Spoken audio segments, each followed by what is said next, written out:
Good evening, everybody, and welcome to tonight's City Council meeting. Thanks so much for joining us. We appreciate it. Today is Tuesday, April 5th, and we would like to introduce you to your City Council. Council members Erickson. Here. Erpenbach. Here. Jameson. Here. Karski. Here. Kiley. Here. Rolfing. Yes. Staggers. Present. Anderson. Here. Councilors, thank you so much for your attendance.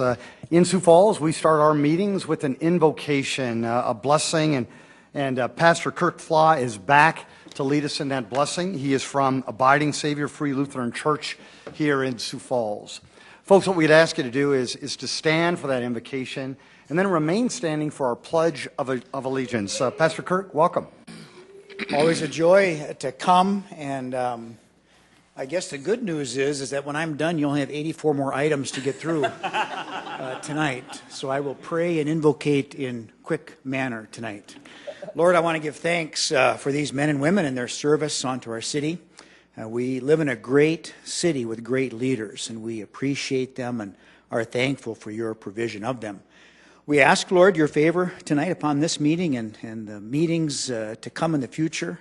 We give thanks for the government that we have and the democracy in which we live, and again, this beautiful city. I ask, Lord, your favor upon all that we do, all the decisions that are made in this place tonight, and Lord, we commit these men and these women to you in prayer, asking that your will be done and that you would continue to strengthen and to sustain them in all things. We pray this in Jesus' name. Amen. I pledge allegiance to the flag of the United States of America and to the republic for which it stands, one nation, under God, indivisible, with liberty and justice for all.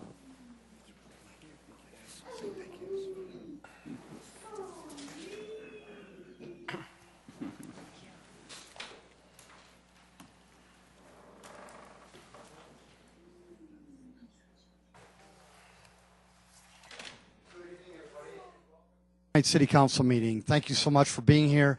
We do have a number of items on the agenda tonight, but there are three very, very important items that I'd like to kick us off with, and that is three proclamations on behalf of the City of Sioux Falls. And first, National Service Recognition Day. Is Barb here, please? Barb, welcome. Barb, you want to bring some other folks up too? Welcome. Barb, before we get started, would you just introduce yourself, please, and also these other folks? Absolutely. I'm good? Okay. Thank you very much for inviting us to be present this day. I'm Barb Ebling. I am the project coordinator for the Retired and Senior Volunteer Program, which was one of the National Service programs falling under Senior Corps. Also under Senior Corps is Kristen Fox, Executive Director of Senior Companions. My colleague Susie Reeks from the Helpline Center, which is the sponsor of the Retired and Senior Volunteer Program, and Joel Green, who is one of our RSVP volunteers. Also present with us is Jill Dietz, who is our state director. Everyone wave at Jill. Well, on behalf of the City of Sioux Falls, the proclamation reads, whereas service to others is a hallmark of the American character and central to how we meet our challenges, and the nation's cities are increasingly turning to national service and volunteerism as cost-effective strategies to meet critical needs.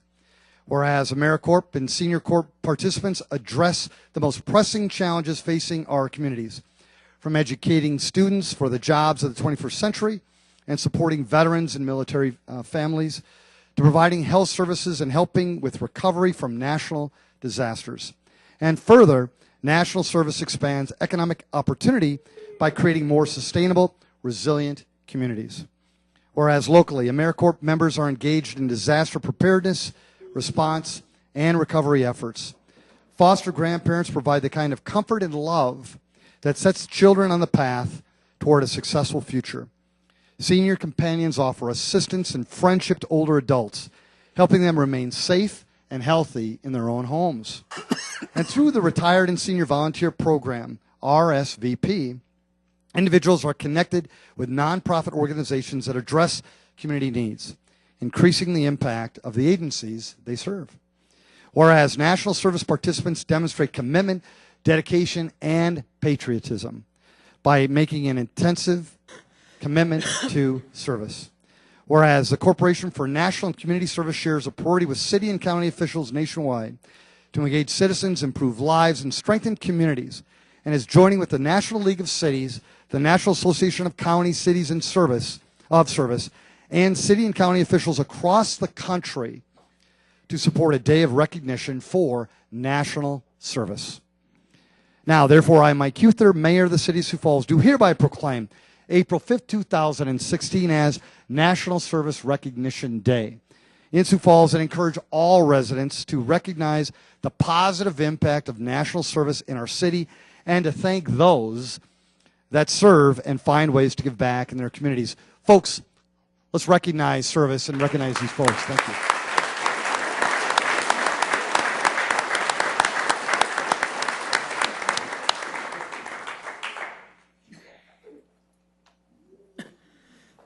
Mary and Megan, welcome. Megan, would you mind introducing yourself along with Mary, please? Good evening. I'm Megan Myers with the American Heart Association in South Dakota, and we have Mary Michaels, who's with Live Well Sioux Falls. Thank you. Nice to see you both.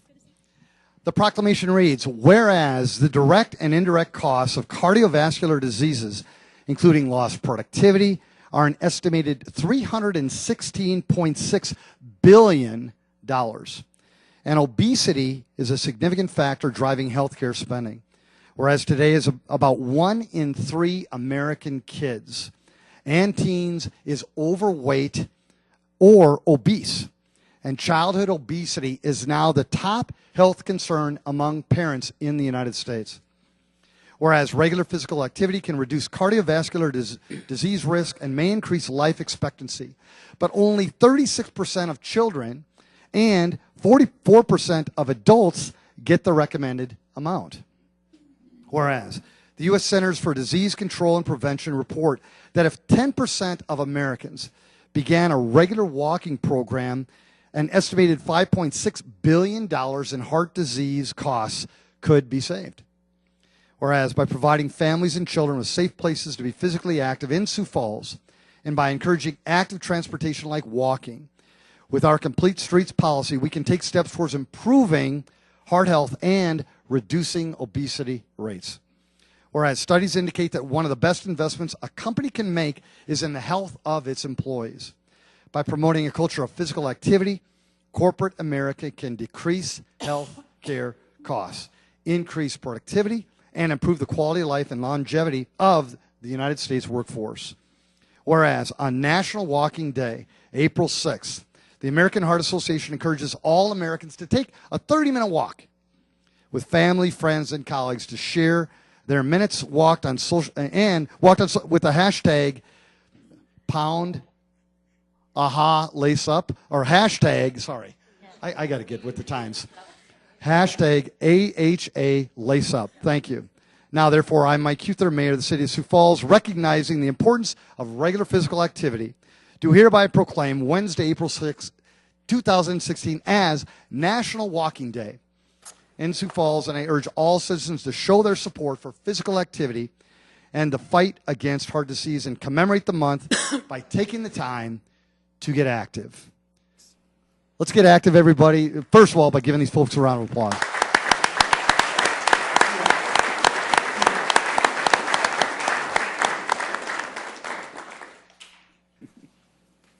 And Alan Swanson, please come forward. Alan. Welcome, Alan. And did you want to bring anybody else up? Would like to come up. Yeah, come on up, folks. Welcome, everybody. Take your time. Take your time. We've got plenty of time. Welcome. And we've got plenty of room, too.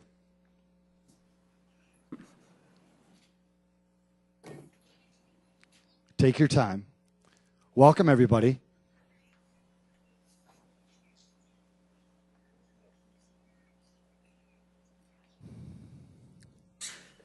Alan, would you want to introduce all the folks, or do you want to just let folks know what we're going to talk about here? Well, just say one word. I have not a lot to do with this, but I'm very proud of my daughter, Lisa Stanley, in Pierre, who has a lot to do with this. And a lot of these people know Lisa, and a lot of these people have helped to get some legislation passed that will make it very much easier to get training for children who have autism. So I'm really representing my daughter, Lisa Stanley, here. Thank you. Well, first of all, welcome everybody. We're glad to have you here, and thank you for being here to represent this important cause. We appreciate it, okay? So the proclamation reads, and there's 173,300 people that live in our town, but they couldn't all be here. So this proclamation represents their support for this cause, okay? All right, here we go. Whereas autism, the fastest growing developmental disability in the United States, affecting more than 3 million people, is an urgent public health crisis that demands a national response.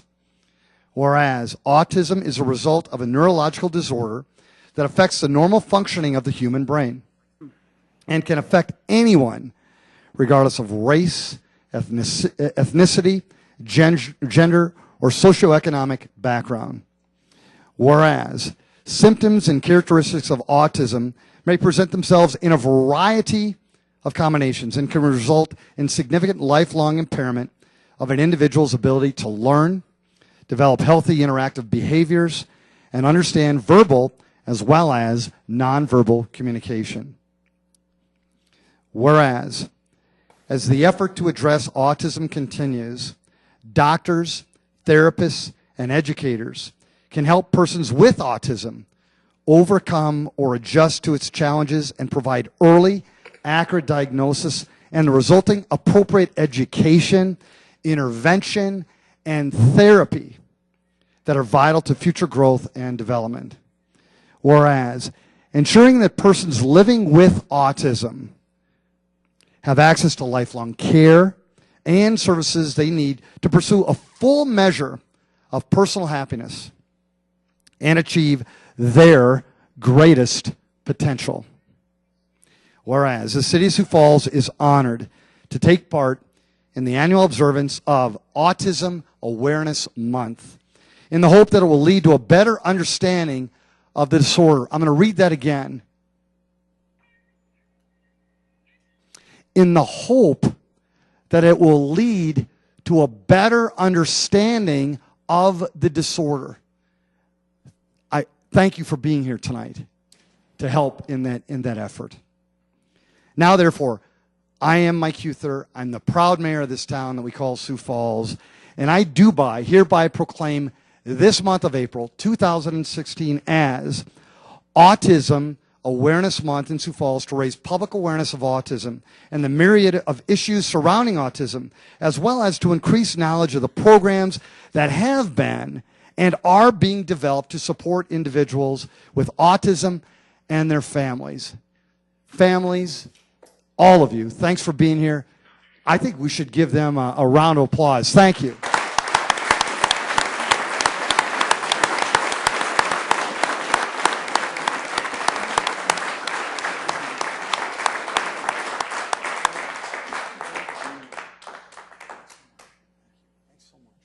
Thank you all for being here. Thank you. Bless you. Thank you for being here. Thank you. Thank you. Thank you. Thank you so much for being here tonight. Thank you so much. Great job. Thank you.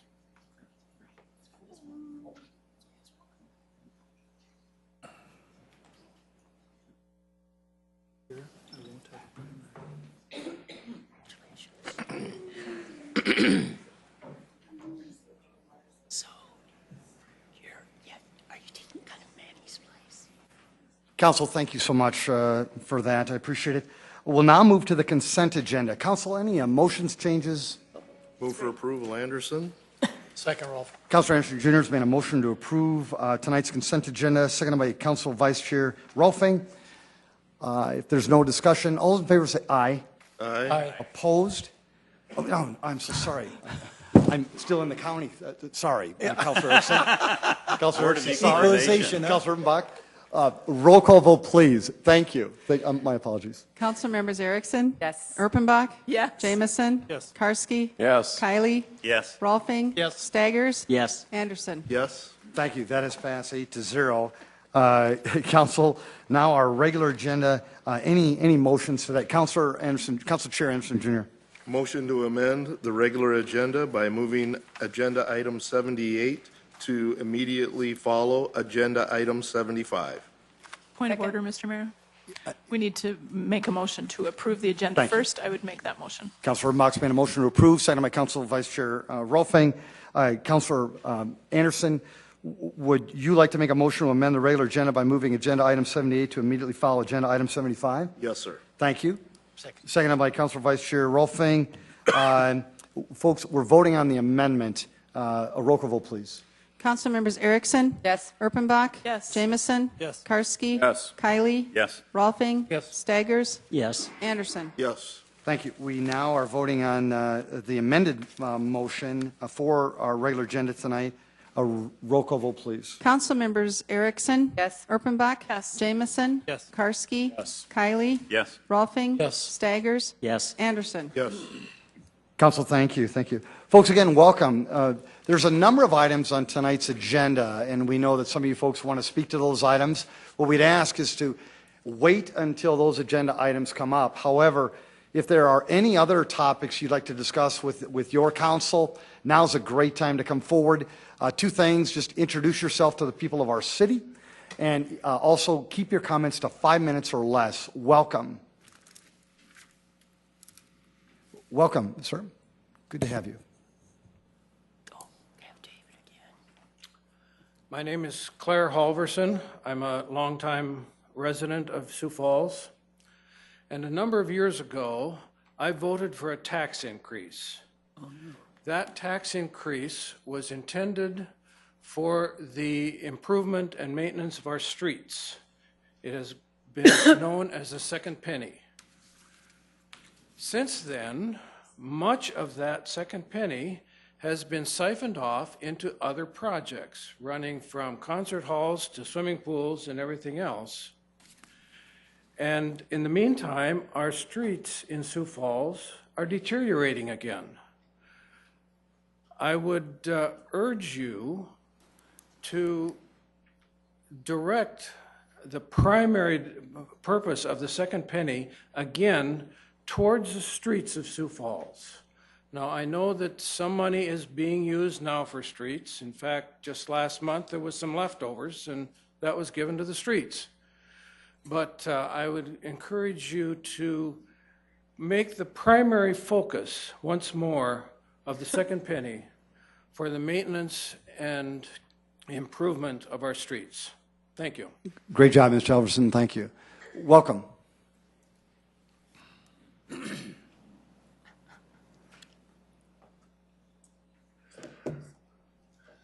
Greetings.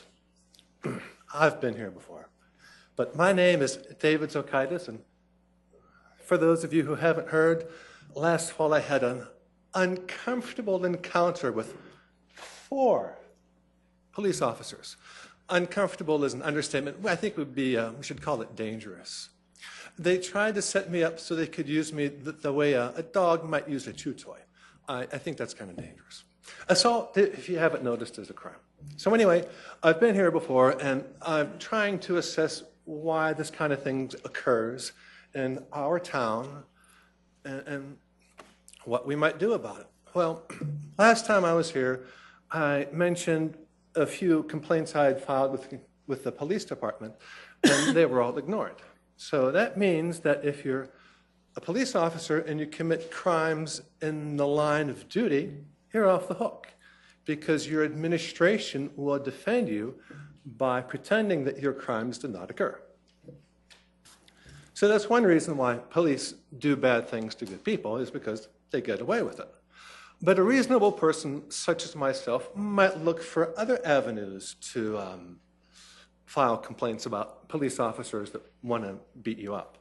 So I've contacted the Minnehaha County State's Attorney's Office, and well, I have to say that they're in on the scam as much as anybody else.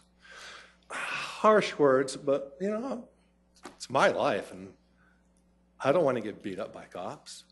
So anyway, I talked to the Minnehaha County State's Attorney's Office and asked them to investigate this particular problem, and they told me that they just couldn't do that. Apparently, the folks in the Minnehaha County State's Attorney's Office do not know how to conduct an independent investigation. I was flabbergasted. Like, how hard is it to talk to a few police officers, and how hard is it to review a few videotapes? Simple. But by pretending that they can't do this, the Minnehaha County State's Attorney's Office condones criminal activity on the part of police. All right. Well, we're not done yet. There's a few other places I could talk to. I found out that there is a South Dakota Department of Criminal Investigation. Well, maybe they care. Turns out they referred me back to the same organization that wanted to hurt me in the first place. They said they can't do anything. Talk to the Sioux Falls Police Department. Well, you know, we're still not out of options. The FBI has an office in the Twin Cities. Contacted them. They don't care either. So this is starting to look like a grand conspiracy. If you're abused by police, the rest of the government says, fine, we do not care. And they do so mostly by pretending that bad things did not occur. I mean, how dangerous of a world are we making?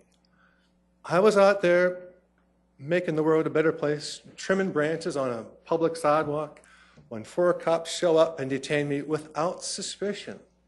That's a crime. Violation of civil rights. 1 cop had me cornered, tried to grab my hand. I bet he wanted me to push him back so that the rest of the guys could get out their clubs and have a good time. All of that's supposed to be illegal, but if nobody cares, it's okay. The people that do this are building a monster, and they don't even hardly know it, apparently. But anyway, I only have 5 minutes, and tonight's topic is pretty much taken care of. Police do bad things because the government says it's okay, but we still really don't know why. Why does the government condone stuff like this? So I'll be back, and we'll try to get to the bottom of it, and maybe someday we'll find a solution. Thank you. Folks, anybody else want to engage the council? Welcome.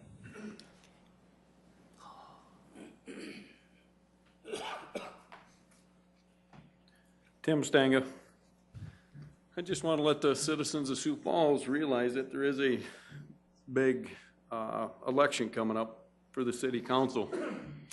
There's 4 people that we're going to put in chairs. And I want them to realize the kind of people that we want up in these 4 chairs. One, we want people that are being able to be put in these chairs that when they say no, they mean no. They're not going to be bullied around. They're not going to be forced to vote the way somebody wants them to vote. And for the people of Sioux Falls to realize that if a person comes up and has $30,000 to $40,000 that they can run a campaign on, they got to look at who's giving them the money to run, and to realize that maybe that's not the guy to put in the chair. And for them to realize that maybe what we should do is get some working class people to sit on these chairs to realize what $1's worth. I know when my mom and dad brought me up, they told me that it was 100 pennies was $1. We don't live on that in this city. You know, I always tell people that when somebody tells me that they're prudent, you better run the other direction. Because I'm very prudent with my money, and I'm prudent with everybody's money. And it works both ways. In Sioux Falls, you see a lot of wasted spending. I see it every day. I'm with the gentleman back here that our roads are the worst they've ever been in the past.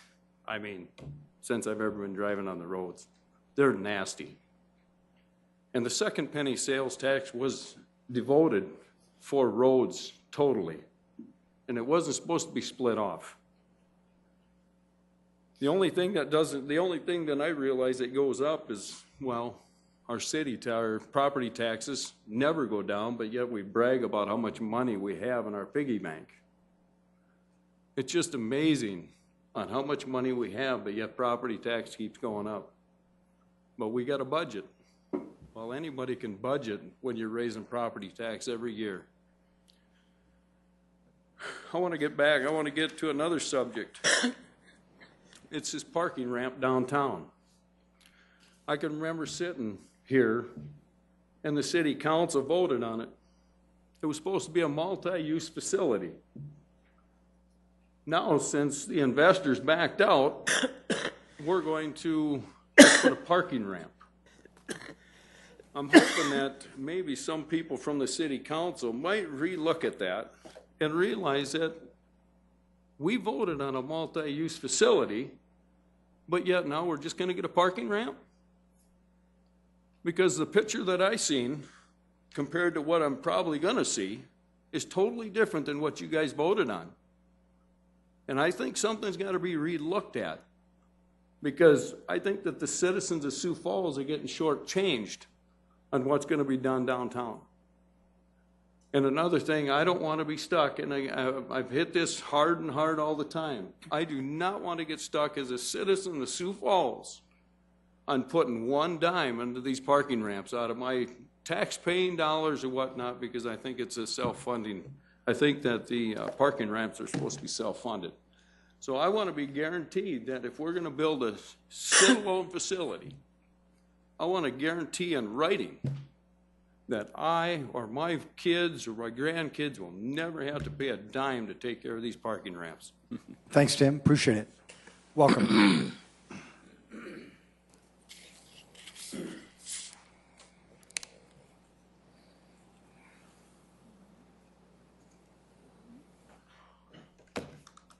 I'm not going to stick around for this. Well, I'm not either. Bruce Danielson, Sioux Falls. Intended to meet with Tonight's Joe message Argus to provide more background for him.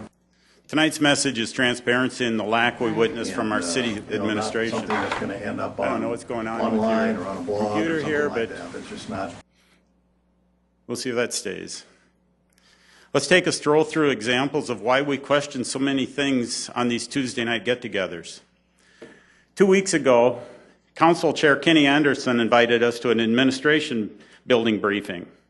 The only briefing we received were hissy fits and snide comments from Tracy, Sue, Kendra, and Aaron as they ran from the room. It's not appropriate, at least from my perspective. So okay. I agree. We want to reschedule sometime. Joe, I'd be happy. Yeah, I'll reach out to you. Thanks, Tracy. You guys can stay in here, that's fine. Let me know if you need something. Well, sorry, sir. Yeah. If you want to leave too, you can. That's fine.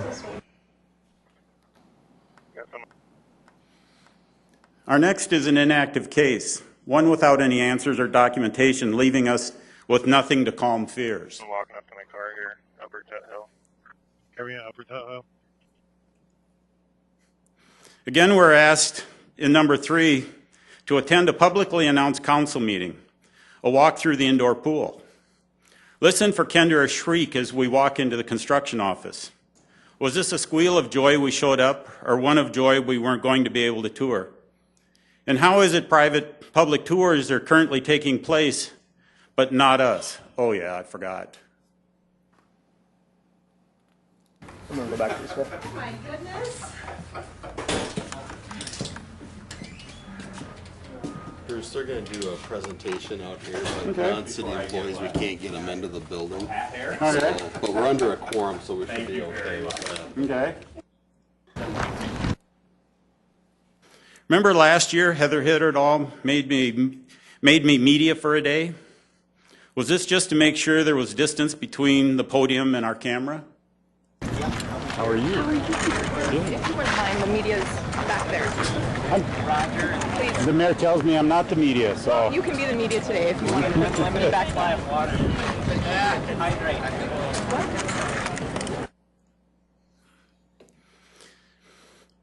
Even the city attorney tried to be snide and hurtful in the wake of my family's 2010 tragedy, while covering over unethical behaviors during a Board of Ethics hearing. These complaints will not cease. After we found the first one frivolous and without any basis in law and fact, what happens? We get 3 more.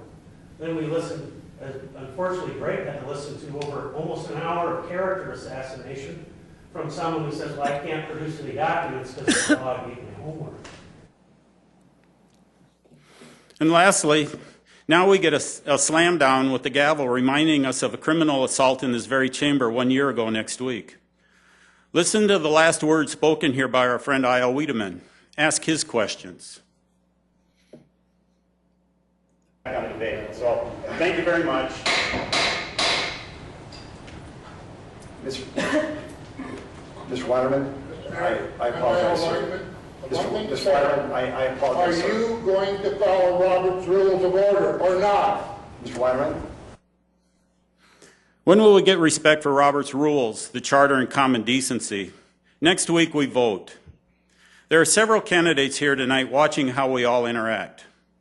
I'm not going away after next week. Will they be here with us, looking for the answers next week and thereafter? Thank you. Thank you. Folks, anybody else want to engage the council? Welcome.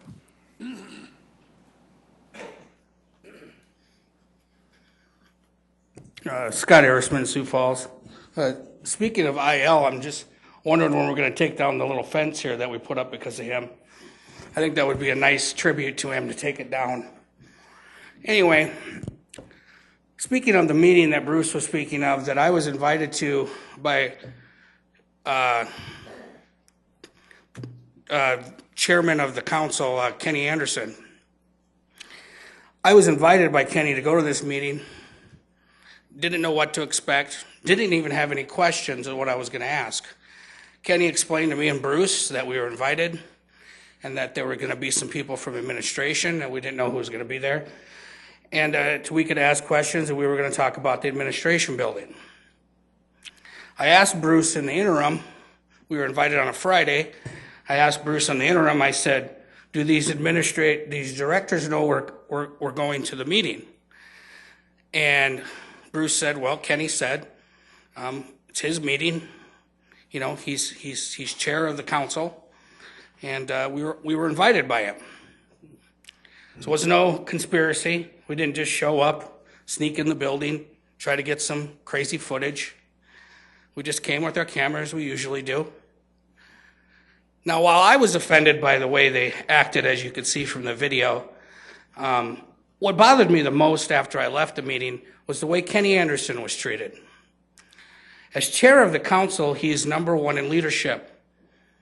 And for the directors of this city to treat one of their fellow elected, let me say this to you, elected council members that way is inexcusable. And I would think that the mayor, who is their boss, would have had a stern sit down with them to explain to them that you would not treat my peers, the council, because you're a counselor, just like they are, in that manner ever again. Or there's the door. As for the fact that somehow mysteriously Joe Sneeve is media because he gets a paycheck from the Argus Leader, and I am not, I take great offense to that. I've been doing it a lot longer than Joe Sneeve has. And I think that the city directors and some people in the city are just going to have to start embracing alternative media. That's the way it's going all over the country. They're the ones uncovering the stories. And if a lot of times if these cameras weren't showing up, a lot of stuff wouldn't get uncovered, as we are finding out ourselves. As for something Tim mentioned about the second penny and the roads, it is true. A lot of people say, well, our roads are in good shape. Well, the main roads are, for the most part. But if you ever take a trip down any of the side roads in any of the side neighborhoods, they're in really awful shape. Some of them I don't even know how they're impassable or drivable. And sometimes I even wonder how the planning is done to fix these roads, because you'll go down an east-west road and it'll be completely repaved the year before, and then you'll go down the north-south in between those two roads and it'll look like a bomb hit it. So I hope there's some more better planning done and more money spent on our roads. Thank you. Thank you, Scott. Folks, anybody else want to engage the council? Well, thank you. Thanks so much for your comments. We appreciate it. Now I'm going to move on to item 49. Item 49 is a new 2016 package liquor license for Aldi Incorporated Aldi Foods, number 202804 South Louise Avenue. CUP not required, pending final inspections per Fire, Health, and Building Services. Item 50 is new 2016 package liquor license for Aldi Incorporated Aldi Foods, number 5105 East Arrowhead Parkway. CUP not required, pending final inspections per Fire, Health, and Building Services. Item 51 is a new 2016 retail wine license for BYG SF LLC Backyard Grill, 323 South Phillips Avenue. CUP not required, pending final inspections per Fire, Health, and Building Services. Item 52 is a special one-day malt beverage and special one-day wine licenses for the History Club to be operated at Josiah's Coffee House and Cafe, 101 South Reed Street, for a fundraiser on April 7th, 2016. Item 53 is a special one-day malt beverage and special one-day wine licenses for the Country Club of Sioux Falls to be operated at Home Federal Bank, 225 South Main Avenue, for a chamber mixer on April 12th, 2016. Item 54 is a special one-day malt beverage license for Sisters of the Presentation of the Blessed Virgin Mary to be operated at Falls Park, 305 East Falls Park Drive, for the Cinco de Mayo Festa on May 7, 2016. Item 55 is a special one-day wine license for the Sioux Falls Area Community Foundation to be operated at Sioux Falls Area Community Foundation, 200 North Sharapa Place, for a Science Fest social on June 10th, 2016. Item 56 is a special one-day malt beverage and special one-day wine licenses for Osher Lifelong Learning Institute to be operated in the CNA Building Communication Room, 101 South Reed and the 8th and Railroad Shopping Center back dock and patio, 401 East 8th Street, for a Science Happy Hour on June 10th, 2016. Item 57 is a special one-day malt beverage and special one-day wine licenses for the Center for Equality to be operated at Terrace Park, 1100 West 4th Street, for a Sioux Falls Pride event on June 18th, 2016. Item 58 is a special one-day malt beverage and special one-day wine licenses for Commemorative Air Force Joe Foss Squadron to be operated at Maverick Air Center, 4201 North Maverick Place, for a hangar dance on July 21st, 2016. Item 59 is a special one-day wine license for Senior Citizen Services Incorporated to be operated at Active Generations, 2300 West 46th Street, for the Gourmet Guys fundraiser on April 17th, 2016. Jamie, good evening. Good evening. Jamie Palmer with licensing. Items 49 and 50 are for a new grocery store that will be coming into town, and they are pending, obviously, final inspections per Fire, Health, and Building Services. Item 51 is a request for a wine license. They had requested previously on March 15th a malt beverage, which was approved by the council, and now they've decided they want to add wine. Items 52 through 59 are all special one-day events, and I'd be happy to answer any questions.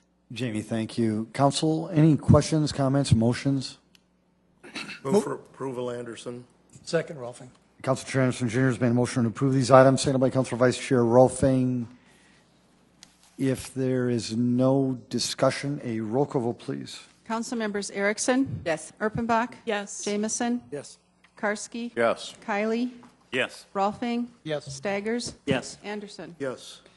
Council, thank you. That is passed 8-0. Item 60. Item 60 is a second reading, an ordinance of the City of Sioux Falls, South Dakota, amending the Code of Ordinances of the city by amending Section 124.12 to provide youth an opportunity to ride fixed route bus service at no charge from June 2nd, 2016 to September 6, 2016. Good afternoon. Jim David, Legislative Operations Manager. For your consideration tonight is a proposed ordinance that reinstates last year's or last summer's pilot program that allows young people the opportunity to ride fixed route free of charge. Since 2010, the Dog Days of Summer program had offered young people an opportunity to ride fixed route buses throughout the summer for $25. The council amended the program on May 26th of last year by eliminating the fee with the intent of promoting ridership and opportunity for youth to take part in employment and recreational opportunities. Since the program started after the school year on June 24th, the Harrisburg and Sioux Falls school districts assisted by communicating the program using their respective IVR systems. The graph in front of you shows a 77% increase in dog tags during the summer of 2015 compared to the prior year. But even with the significant increase in 2015, ridership grew by only 5% compared to the previous year. If we look at ridership numbers by month and compare 2014 and 2015, there are a couple caveats. The May and June 2015 numbers saw a considerable decline in ridership. In May, ridership declined by 17%, and June saw numbers drop by 40%. But as stated earlier, the free passes didn't become active until June 24th. The only month that could be considered an apples-to-apples comparison would be July, which saw ridership increase by 5%. There were significant increases in August and September, but the 2014 numbers reflect an August 18th school start date. This summer should provide a more accurate comparison to gauge ridership.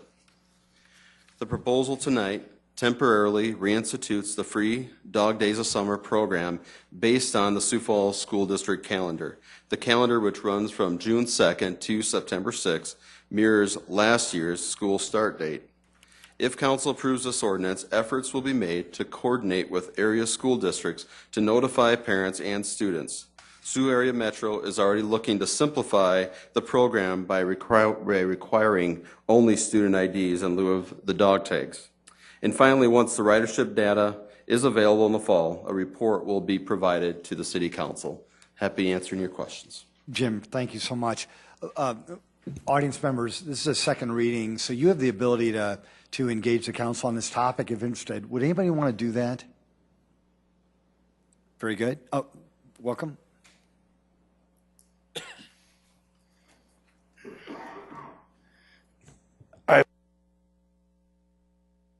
And something that really separates our city from other cities our size. A very wealthy community in some respects.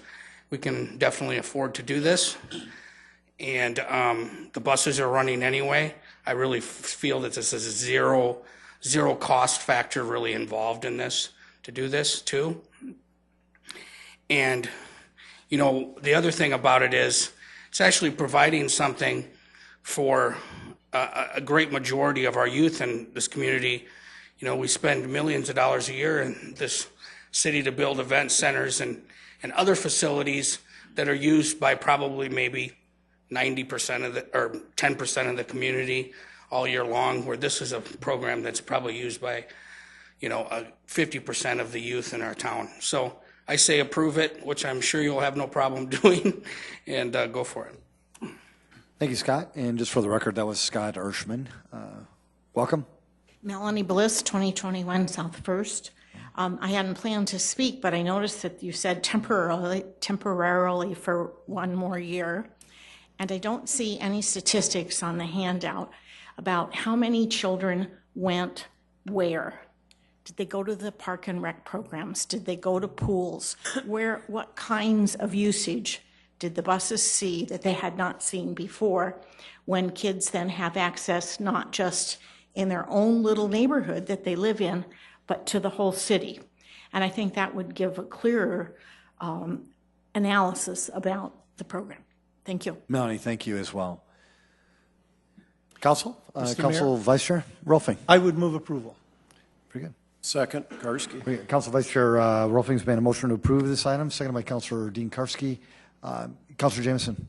Just a real quick note on the Melanie's question about auditing, essentially where those riders are going and what they're doing.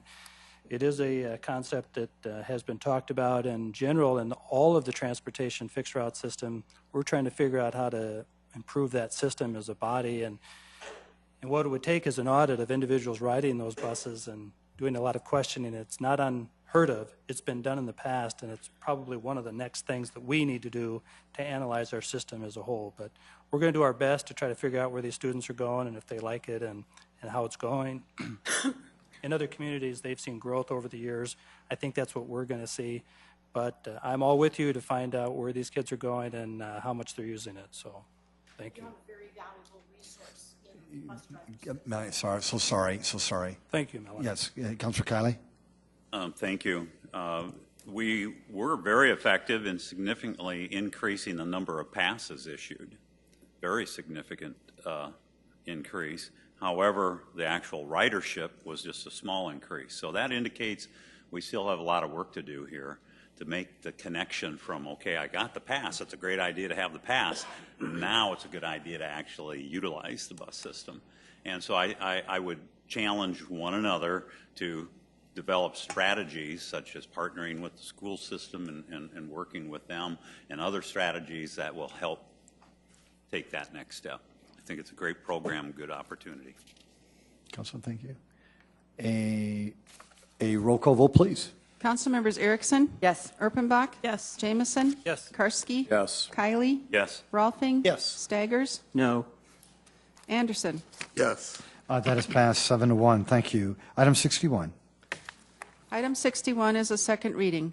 An ordinance of the City of Sioux Falls, South Dakota, the city, authorizing the issuance of its sales tax revenue bonds, authorizing the use of the proceeds thereof to pay the cost to design, construct, equip, and furnish an office building to be located at 231 North Dakota Avenue, and landscaping, street, and site improvements and signage with respect to the building and Van Epps Park for use by the city for various governmental purposes and the cost of issuance thereof, and pledging a portion of the sales and use tax proceeds of the city to the payment of said sales tax revenue bonds, fixing the terms of such sales tax revenue bonds, authorizing the execution and delivery of a second supplemental indenture to an amended and restated indenture of trust between the city and the First National Bank in Sioux Falls, and authorizing the sale, execution, and delivery of such sales tax revenue bonds in an amount not to exceed $21,900,000, plus costs of issuance, capitalized interest, if any,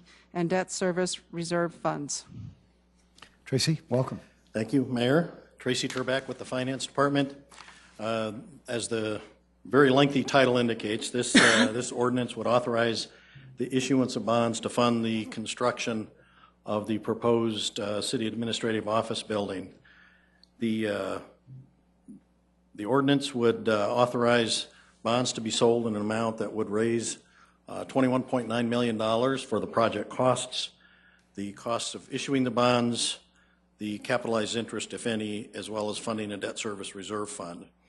The other, I think, very relevant term in the bond ordinance is setting the maximum term on the bond at 20 years, and the source of repayment would be the second penny sales tax revenues. That really covers the kind of the gist of the bond ordinance itself. I think most of what needs to be said about the project and the merits of the project has probably already been said. I know there are some folks here that will address a few more points, and I know you'll call for public comment here in just a moment, Mayor, but I don't want to rehash presentation material that we provided to you this afternoon. But there is one point I do want to take just a minute to address.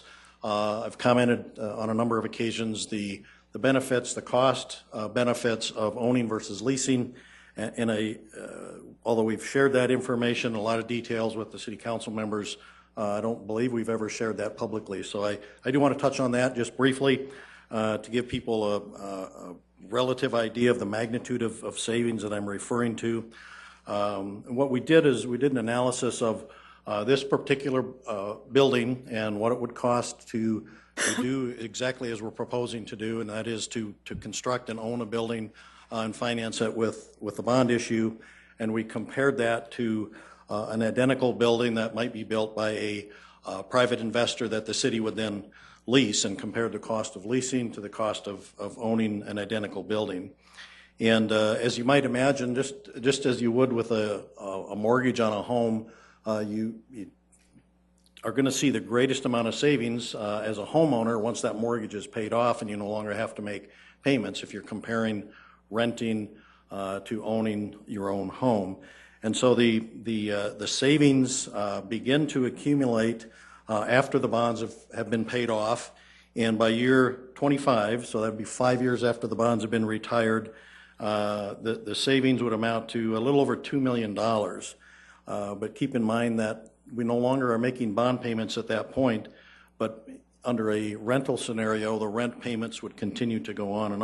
And so as I said, the savings begin to accumulate quite rapidly. In 30 years, that's about $12 million in savings. 50 years, about over $94 million. And if you compare it to the length of time that we've been in the City Hall building, which is 80 years, and there's, I suppose, no reason to think that the city wouldn't continue to occupy this new building for that long. The savings of owning versus leasing would exceed $356 million. So it is truly astounding if you look at this as a long-term solution to a need that will not go away. It's going to be there for a very long time. And so I think that's a relevant information to share tonight. With that, I will conclude my comments and let the rest of the folks have their say. Thank you. Tracy, thank you very much. Folks, this is a second reading, so you have the ability to engage the council as well. Is there anybody who wanted to engage the council? Welcome.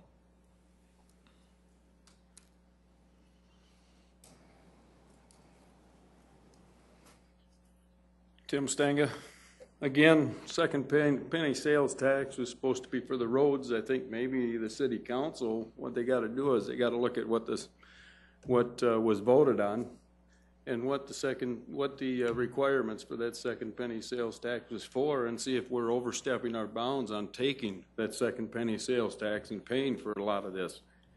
One thing I've realized is that when the mayor wants something shoved down everybody's throat, what we do is we bring in somebody to come in and try to sell something. There's people in this town that still think that the railroad tracks are not going to be running downtown. Where are the railroad tracks have been running? Because they've been told a lie or false truth.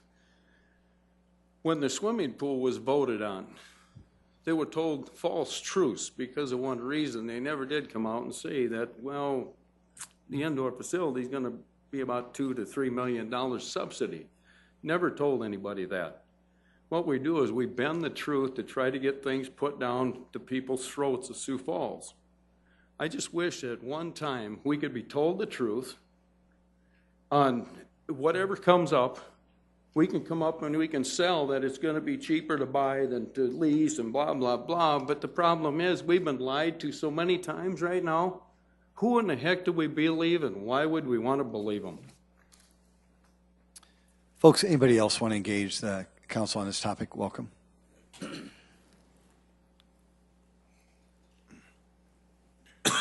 Bruce Danielson.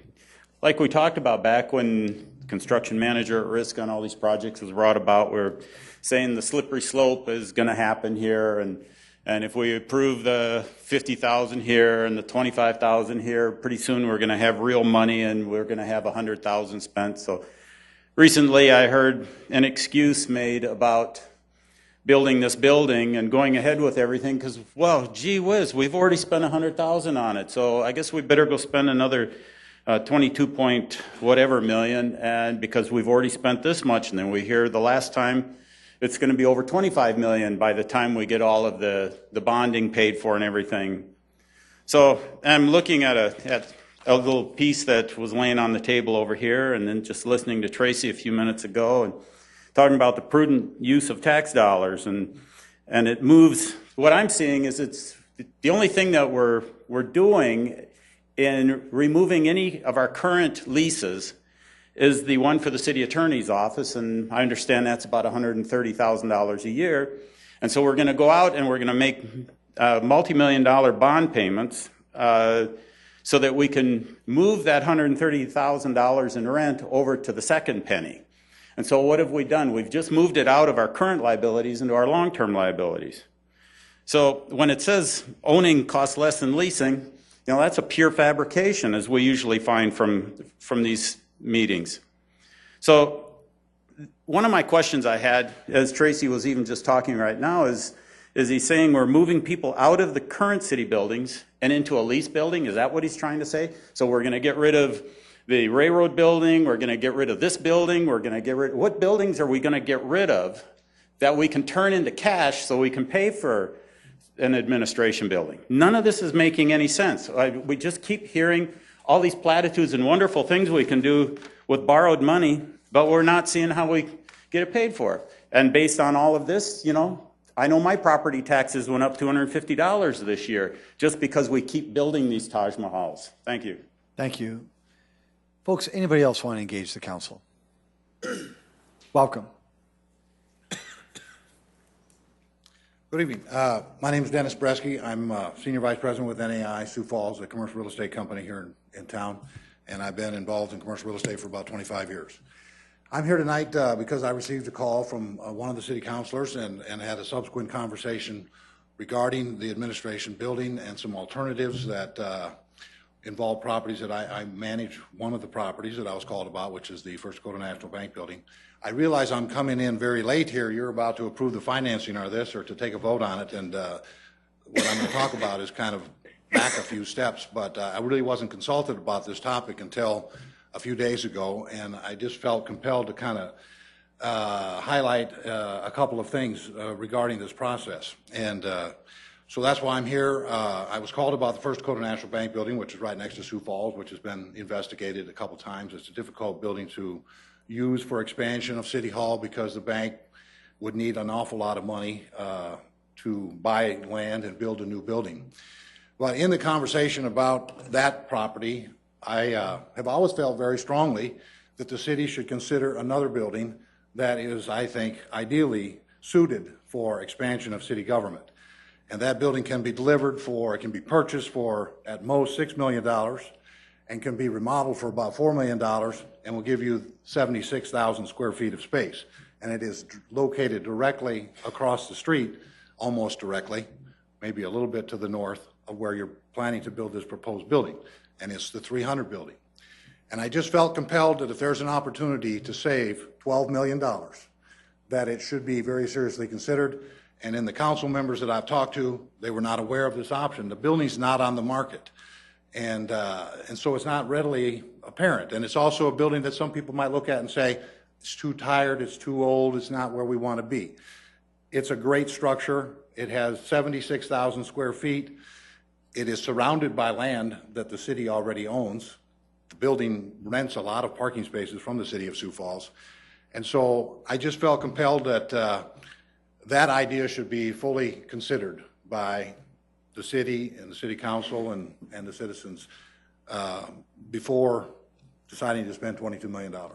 As a commercial real estate agent, whenever I work with a buyer, I always can have them consider existing buildings prior to building new so that they can compare what the cost is going to be if they buy an existing building and compare that to buying land and building a new building. And sometimes if you get lucky and you find the right property, you can realize a substantially better value. So I'm sorry, Mayor, you're a good friend of mine. I love your enthusiasm for the city and how hard you work, and I know this is an important project to you, but I just really felt it's very important that this idea is considered. It's just a very good fit. I've been doing this a long time. It's a very good fit. So that's I guess, my whole point. Thank you. You bet. Appreciate it. Folks, anybody else want to engage the council on this topic? Welcome.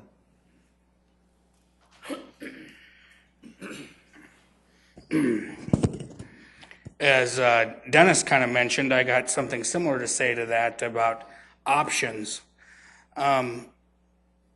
Probably 2 years ago or a year and a half ago, we got repaid on our levy bonds from the federal government. I believe we got $18 million. The money is supposed to go back to paying off the levy bonds. What we did with the money was, instead of putting it in an account or using it for infrastructure, we went and we bought our indoor pool with it. So what I can't figure out is why all of a sudden we said we've been talking about this building since 2007, but for some reason when we were talking about spending the levy bond money, it never came up in conversation that maybe since we can't pay those bonds off till 2018, why didn't we take that money and build the new administration building instead of an indoor pool? So I don't understand why that was never brought up in conversations. So what we did was we took money that's supposed to be used to pay off a bond to build an entertainment facility with cash, and now we want to turn around and borrow money to build something that apparently is needed for the city. Doesn't make any sense at all. I say vote no on this and re-study the whole thing. I did come across something tonight before I came here, and I forgot to bring it with me, And I found this even more interesting when we're talking about sales tax bonds and bonds in general and borrowing for the city. Apparently, the superintendent of Harrisburg Schools, Mr. Holbeck, has been getting a lot of complaints because the people who live in the city of Sioux Falls and Lincoln County in the Harrisburg school districts, their taxes went through the roof this year, and they wanted to try to blame the school.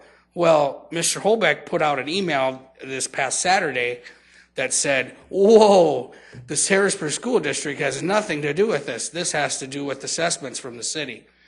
So when we start talking about how we have all this power to borrow more money, sure, if we want to keep raising everybody's taxes, we can borrow as much as we want. But I don't think everyone is real keen on getting their property taxes raised like they have been over the last couple of years.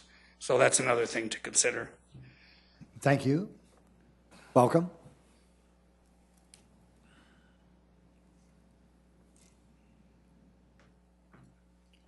For the record, George Hahn. I'm a real estate agent here in Sioux Falls, as is Mr. Bresky, and I'm a lifelong resident of this community. I agree with everything that Tracy has said with respect to the opportunities to own a building without paying all the commercial costs that a for-profit enterprise would have. The savings over the terms he has described are very real. I've used numbers like that in economic analyses I have done myself.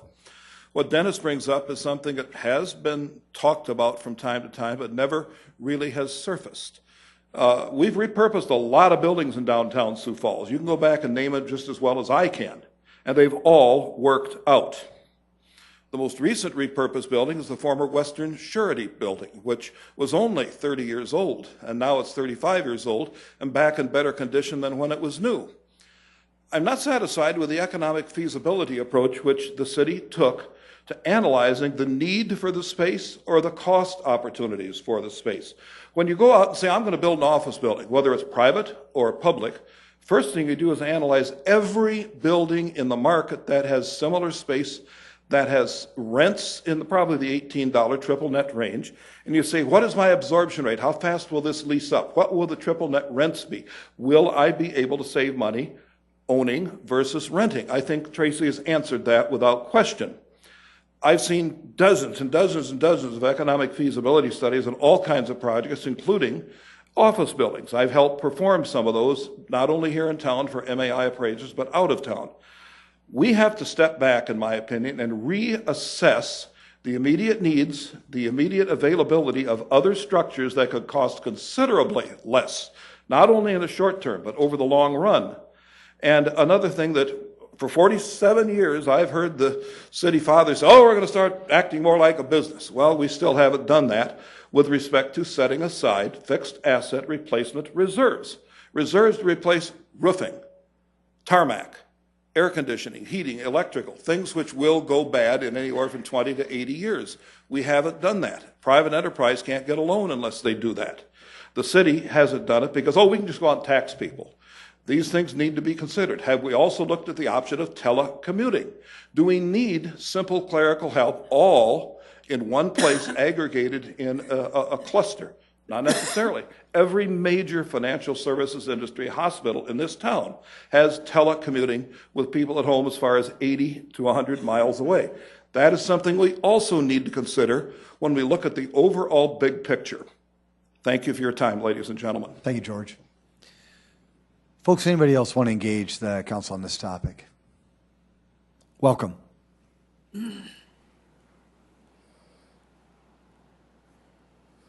Hello, Jerry Fromm, president of Henry Carlson Company. Earlier today, during the informational, we talked cost per square foot of the building. And just to clarify, the current design and cost of construction equates to about $233 per square foot for a new facility, 79,000 square feet. That includes underground parking, roughly 20,000 square feet, first floor, second floor, third floor shell. The total project cost we've been talking about is $21.9 million. So that equates to $277 per square foot. During the informational, there was some discussion about purchasing 40,000 square feet of office space for in the $75 square foot range. And I can tell you that at that price, you're going to be purchasing a building that's going to need significant upgrades and renovations to be considered equal to the facility that we're proposing here at the City Admin Building. I don't disagree with some of the comments that Dennis made earlier about purchasing a building, but the thing that is very unknown in that is that $4 million budget to renovate that existing 300 building a realistic number? We're talking about, we don't know, the timeline is uncertain as well. When will that building be available? And we know that the cost of construction only increases as time progresses. So the point I'd like to make here tonight is that if we're comparing a new building that's designed for the purpose of city government, you're going to get exactly what you want day one. We've got plenty of room to grow. We're building this building. There's cost associated with the existing footprint that would allow the building to be expanded another floor, taking that total square footage from 79,000 square feet to just under 100,000 square feet. Point being, it's a new space. It's not a space that you're trying to renovate into what you want for a cost that would be determined after the building is available, after the building is purchased, after the building is designed. These costs are in front of you here today. A yes vote today means with certainty we can provide you for $21.9 million a 79,000 square foot office building that can be used for city government immediately. Jerry, thank you. Folks, anybody else want to engage the council? Welcome. Jeff Hazard, Coke Hazard Architects. I just wanted to address, again, a comment that was brought up at the informational meeting related to the potential for city-county collaboration. I think probably almost everyone agrees that that's a desirable goal. And I would say that just from a practical point of view, if county needs were identified within the next 6 months, we could easily incorporate them into the design without a hiccup in the process. And if those needs are identified after that point, I just want to reiterate my comments earlier that the building is designed to be very, very flexible. It's a very straightforward building. It's entirely reconfigurable at minimal cost, and whatever needs the county might decide they need to have addressed in this facility could easily be addressed at any time during the life of the building. And I guess I would second Jerry's comments about looking at existing real estate, because you're really looking in general at an apples and oranges type of comparison. Not only is there a question about what the cost might be in acquiring and renovating an existing building, but I think there's also a question about the programmatic fit of whatever existing building it might be. For example, the 300 building would put the city's employees on, I think it's a 6-story building, on 6 levels compared to 3 levels in this building. And the 300 building probably would be very difficult to expand. So you would meet needs for the midterm, but not for the long term. There's been some discussion about meeting 50-year needs with this new building. I mean, I would certainly say that this building is at least, that we're designing is at least a 100-year building and probably more. The City Hall building has been in use now for 80. I don't think there's any doubt that it has another 20 years of life in it. This building will be designed at least that level of quality. And not only will it be usable for that period of time, but it will be able to be expanded, which City Hall cannot be, to accommodate needs that we're not yet aware of. Thank you. Thank you. Folks, sir, did you have a comment? Welcome. For the record, Briggs 1. I think we should put this on hold tonight for the time being and look at the other options. Briggs 1 again. I think we should put this on hold for the time being and look at the other options as the gentleman before me have brought up to you. We should go back and compare the cost between these alternatives that have been brought up and see what the benefits are versus this building that we're going to be doing. Now let me put a different perspective on the vote that you're about to cast tonight. Tracy spoke of the cost savings over 80 years. Well, in 80 years, I'll be 98 years old. The decision that you make here tonight is going to have long-lasting effects on our city long after we're all gone. So I hope you put it on hold and go back and look even more at this decision. Thank you. Thank you. Folks, anybody else want to engage the council on this topic? Very good. Thank you. Council? Move for approval. Second, Anderson. Councilor Kiley has made a motion to approve this item, seconded by Councilor Anderson Jr. Councilor Kiley, any thoughts? A motion to amend. I'd like to make a motion to amend the ordinance as presented by adding a paragraph D to section 4 that reads as follows. The Series 2016A bonds shall not be sold any earlier than October 1, 2016. And I'll second that. Councilor Kiley has made a motion to amend the item, seconded by Councilor Vice Chair Rolfing. Councilor Kiley, could you read that again, please? Yes. The motion to amend the ordinance as presented by adding a paragraph D to section 4 that reads as follows. The Series 2016A bonds shall not be sold any earlier than October 1, 2016. Councilor Kiley, thank you. And Councilor Rolfing, thank you. Comments? I'll go to the, then I'll come right to you, Councilor Rolfing. Well, we have, and I would agree with many that we have discussed this very thoroughly, not only this afternoon, but over the last 12 months. And the purpose of the motion that I just made is to allow, we have heard that there could be potential for collaboration with the county. And by October 1, the county will know their budget as well as we, the city, know our budget too. So it's conceivable, and it's been communicated to us by members of the county that they would have a better idea of the direction that they would like to go concerning this project, whether they would like to move forward with us in any way, shape, or form. And this motion simply allows the time for that to happen. Councilor Vice Chair Rolfing. Yes. Tracy, could I ask you a question, please? As you're walking up, this amendment will allow things to go forward except for the sale of the bonds, which cannot take place before October 1st, 2016. So that will, I'm trying to put these words correctly, that'll not necessarily stop everything, but it will allow the council, if they wanted to go back in October or in September and say, no, we're not going to go forward with this project. We're going to stop it at this point. Correct?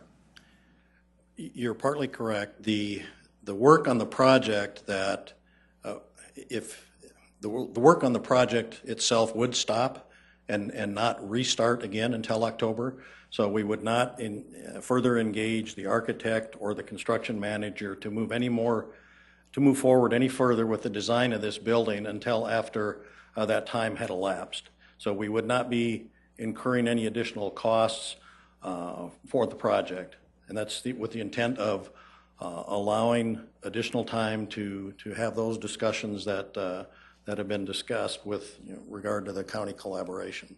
Right, and if the council did nothing between now and that time, the project would go forward. If they decided to do something, the project could be stopped if for some weird thing happened. If the council does nothing more, takes no other action beyond that, then the project would be in a position to move forward in October to restart the design and finish the design process without any further risk of increasing costs or delay. If the council does, in that 6-month interim time frame, if another element or another opportunity or another concept does emerge, that would allow the council then the opportunity to put on the brakes and say, no, we're gonna go another direction. Okay, thank you. Councilor Buck. Question for Attorney Fifley. Compared this motion to if we were to change the motion to defer second reading to October 4th, what would be is there a difference in activity on the part of the city if we were to just physically say no, nothing? Is there any difference between this motion and deferral? Sorry. Well, substantively, this council is making the decision to make the apparatus in place, but a future council, because 4 of you are going to be replaced, would have the ability to come back and repeal or amend this ordinance at a later date up to October 1st. Whereas a deferral till this time, you're taking the decision out of this council's hands as it sits right now. And I think I don't want to speak to the movement's intent, but my understanding is that the belief is that this council has been educated on it and understands it the best to make this decision. However, if something new comes along as a county partnership becomes available or something else, that future council would still have the ability to amend or repeal this ordinance. Thank you. Councilor Kelly, before I go to you, Councilor Erickson. Well, and I just want to say one of the other differences would be that we would revote again. We would simply delay it to October 4th and revote on it. A vote that's on the table right now is really approving it, and once October 1st happens, then here we go, off we go. And I know there's been a lot of moving parts. I know we've had a lot of conversations over the last couple months and year and 10 years. And we, I appreciate all the input that's come forward tonight. There was a new concept that I had no clue about. There's how many other, no offense, but this is one concept. There might be 2 or 3 others that aren't on the market. We heard not too long ago about a lot of the sales oftentimes happen not on the market. That's just kind of how it shakes down at times. So that's my concern with that. I do want to just make a couple of comments about some of the testimony as well, is that some of the numbers, we're splitting hairs here. We're not comparing apples to apples. We're comparing leasing buildings for 80 years for a new 79,000 square foot building. That's not what we need right now. So of course we wouldn't over lease. So those numbers don't necessarily go side by side. The $277 square foot or the $238, I believe it was, didn't include the land. So again, we're splitting hairs with the numbers here. And so it comes down to, I know it's been an issue of, should it be this council? Should it be the next council? I have full faith in whoever is sitting in these chairs, because they are elected by the people. We have a due diligence, regardless if it's us voting tonight, and we'll decide that shortly, or if it's the new councilors that come in. I know they're very educated, very smart, and able to catch up pretty fast. There's always votes that take place moving forward, and I just really caution on allowing that ball to go ahead and roll away, because until something new, who defines that? How does that happen? If we set that October 4th date, we can then approve it at that time if the county hasn't come back and wanted to collaborate, which was the intent of delaying it a little bit further to have them on board. So I just really caution approving the motion on the table right now, and I would support an October 4th deferral for the second reading. Councilor Kelly. I'd like to go back, and I would like to comment. But first, I do believe, and Tracy, if you want to come forward again, I do believe that Tracy, I'd like to say that I had a crystal ball and could foresee that we're going to have another alternative presented to us by Mr. Bresky this evening. I did not, and I do agree that it would be wonderful to have a lot of other information that certainly isn't available to us here tonight. But would this proposal to delay the release of the bonds till October also, even though the intention was to allow time for the county to come on board with it, would it also allow us to evaluate other alternatives? Certainly. Yeah, I believe it would. And I think this is still the perfect opportunity to do just that, to bring on the county. We have the opportunity to review this other alternative at the same time, and yet we can make the decision to move forward and ensure that we're not going to lose even more time because more time delayed is just going to escalate the cost of the price of this project. And again, as Attorney Fifley had mentioned, this council has been working on this project for 12 months. I have no doubt that the individuals that are going to be coming forward in the next month are going to be intelligent, very prudent individuals. But this council has 12 months of experience on this project, and I really do believe it is our responsibility to move this project forward at this point in time. Mayor, may I make one comment? I know based on some of the public testimony we've heard tonight, somebody that maybe hasn't been following this project might come to the conclusion that the city, the project team has not looked at other alternatives, and that's nothing could be further from the truth. We have spent well over 2 years evaluating other existing buildings, leasing opportunities. Every opportunity that we could identify has been looked at and evaluated. I know Sue Conbaquette and her team have led that effort, and Sue provided me with a list that covers both sides of this page of options and alternatives that were looked at and evaluated. And I believe the 300 building is on that. Now, it wasn't looked at as a purchase. It was looked at as a potential tenancy arrangement.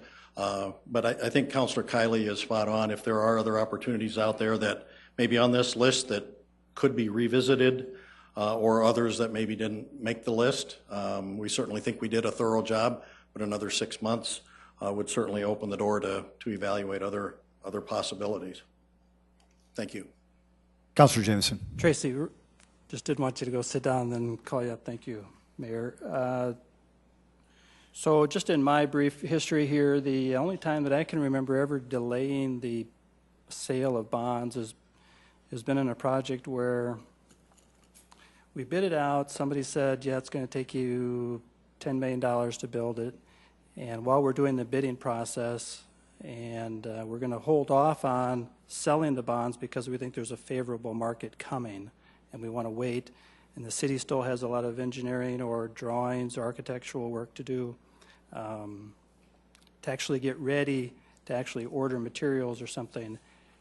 Has there been any other case that you know of like this where we have approved a project but then held it off for 7 months before we actually sell the bonds?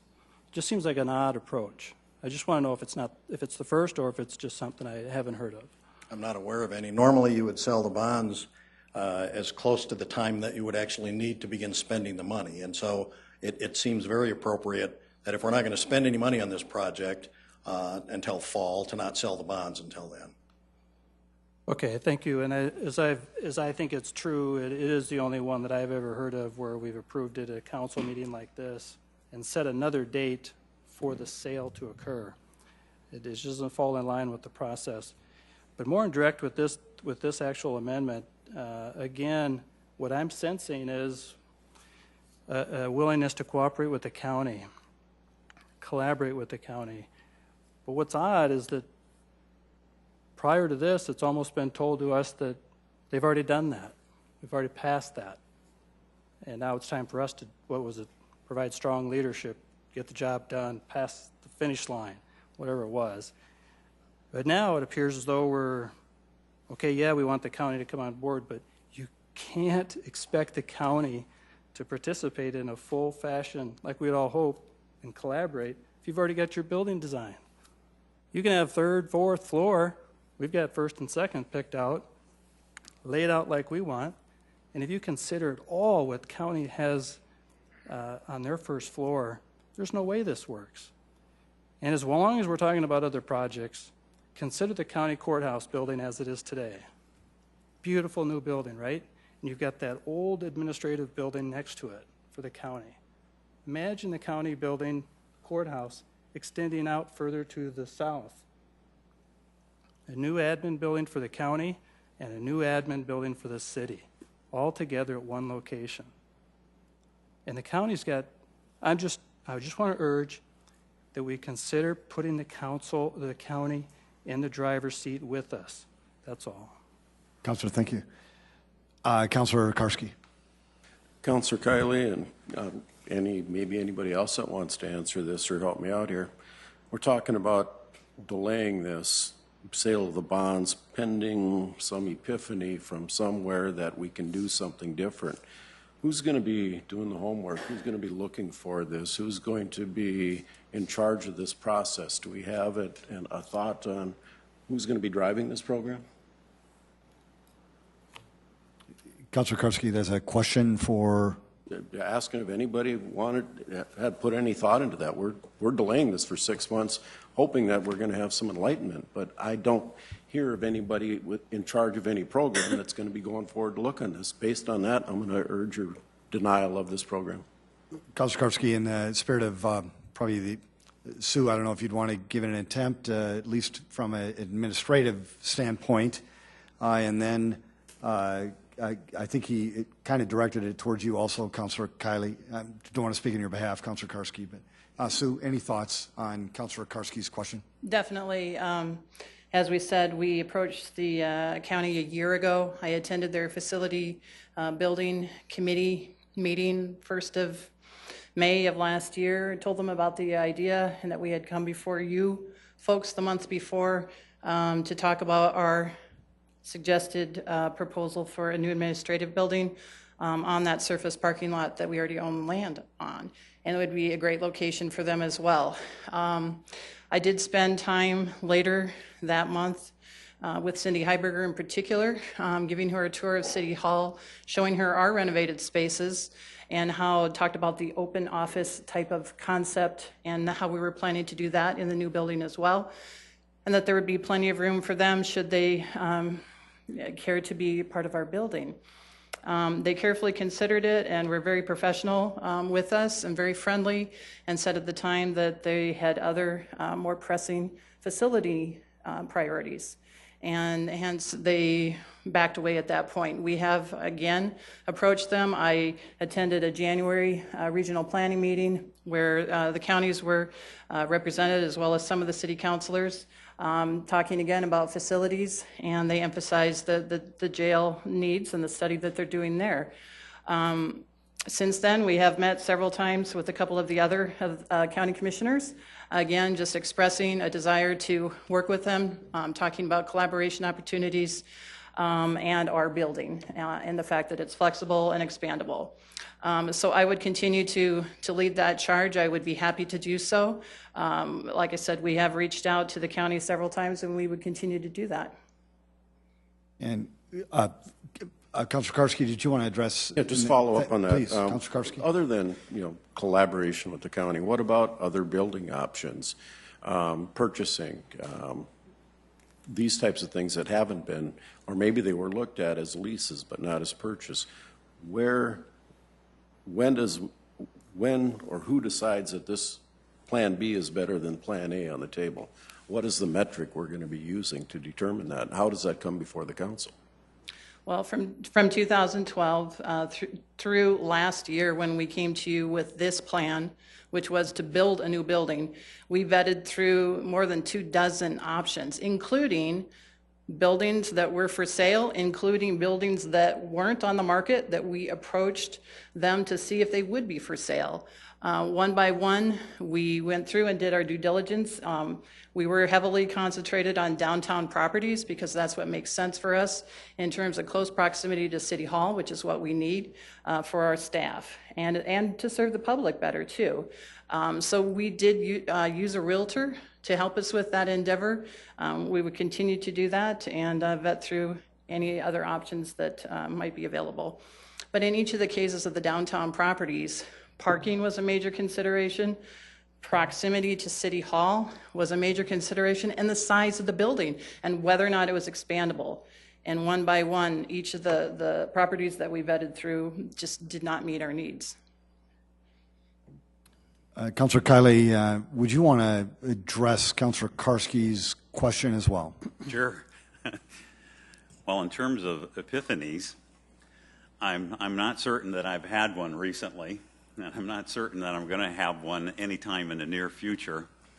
And as tired as I am right now, I'm wondering if I did have one, if I'd even recognize it. But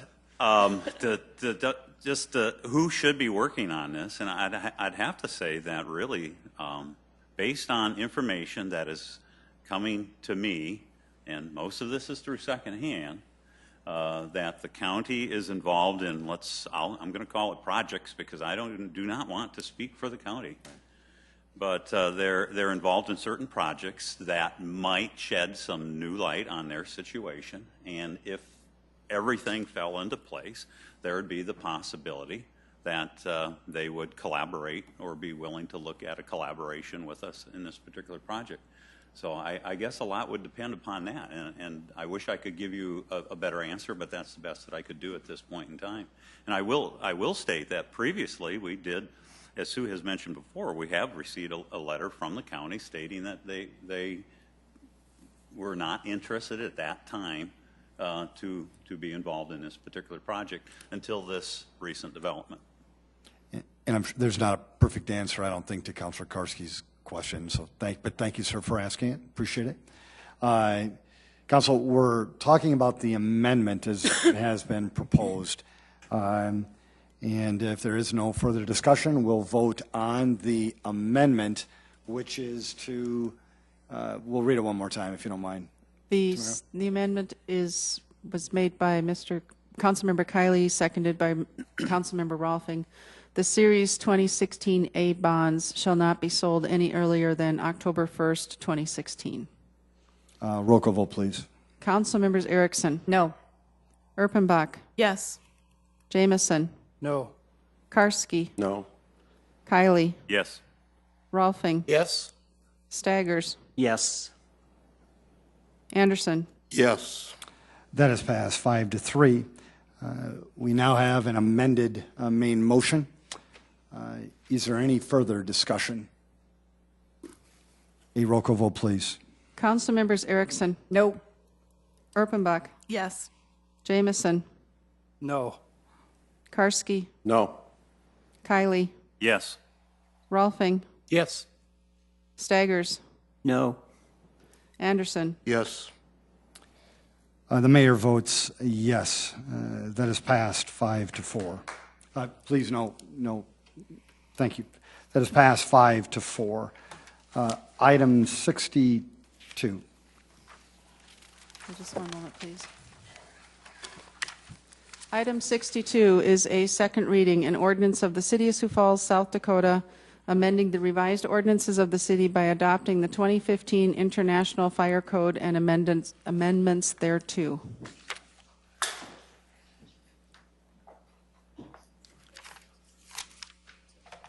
Fire Marshal Lanier, welcome.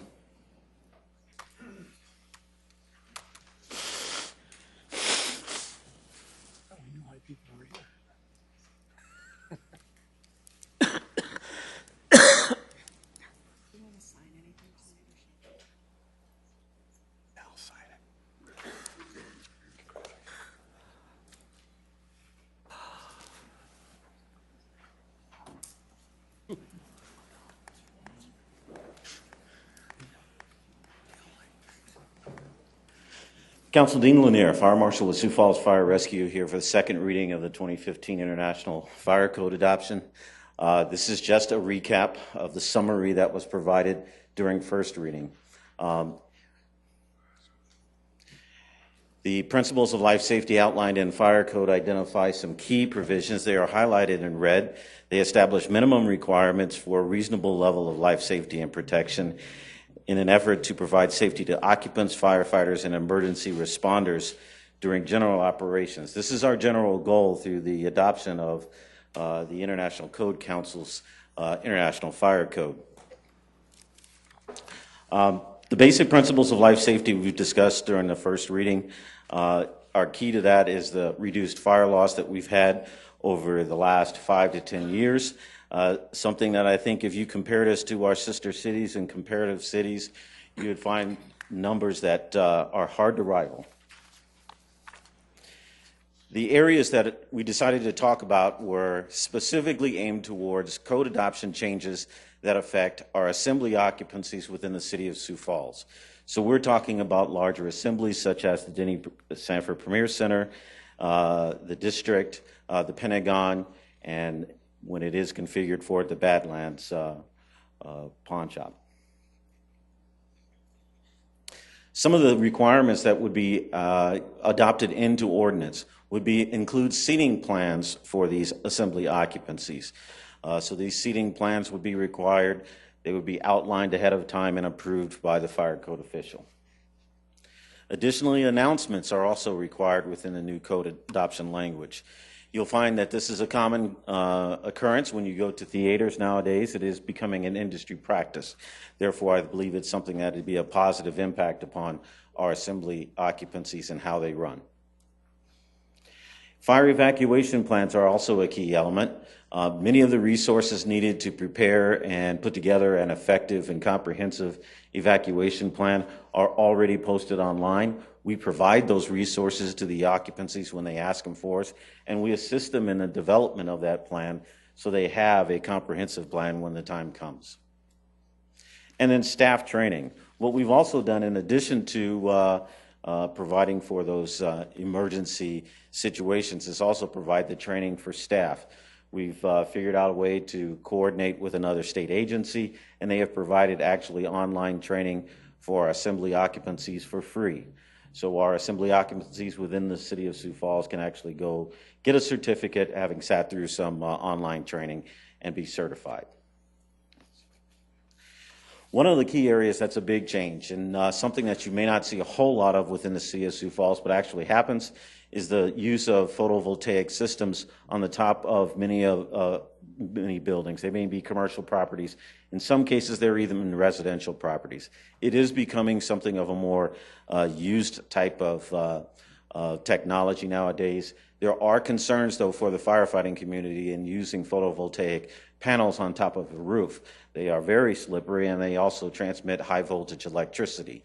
So they can be very dangerous to somebody who touches them or touches a wrong wire on top of a roof system, and this is why the code is addressing this concern. Another key area is assembly on top of roofs of high-rise buildings. There was a provision in code that kind of left it up to interpretation about whether or not a facility should be sprinklered if it has an assembly occupancy at an elevated level. So if we had a 6-story building and the 6th story was a restaurant, do the stories below it require sprinklers? Now, the clearance that is being provided within the 2015 language is that, yes, that facility would require sprinkling below that assembly occupancy. And finally, the information about emergency access, something that we've been working on for quite a while, have brought to council and talked with different committees about the emergency access for 1- and 2-family housing developments. What we're proposing within language is to bring over what had previously been in policy, adopted into ordinance. It focuses on the key areas identified in this slide, including emergency access, signage requirements, and road maintenance. Now, it does leave some policy language out, but I would encourage you that we are also bringing more language to include within subdevelopment ordinance that's being worked on right now. We really would like to define 2 different roads, one for emergency access, and make sure that is signed and identified appropriately so that commuter traffic is not trying to use what is really intended to be a emergency access route, and then use a subdevelopment ordinance to really address the issue of commuter traffic for subdevelopment traffic on a daily basis. And with that, any questions that you may have, I'll try to answer. Thank you very much, sir. Folks, did anybody want to engage the council on this topic? Council? Move for approval, Anderson. Second, Urbanbach. Council Chair Anderson Jr. has made a motion to approve this item. Seconded by Councilor Urbanbach. Councilor Chair. I don't get this chance very often, so I do want to say to Marshal Lanier and Chief Sedaris and the entire fire department, thank you. You guys have protected our city, and you do wonderful work. So I know that you probably hear that. I hope you hear it every day. But we have a wonderful fire department that could stand up with any department in the country. Thank you, guys. A roll call vote, please. Council members Erickson? Yes. Erpenbach? Yes. Jamison? Yes. Karski? Yes. Kylie? Yes. Rolfing? Yes. Staggers? No. Anderson? Yes. Thank you, Council. That was passed 7-1. Item 63.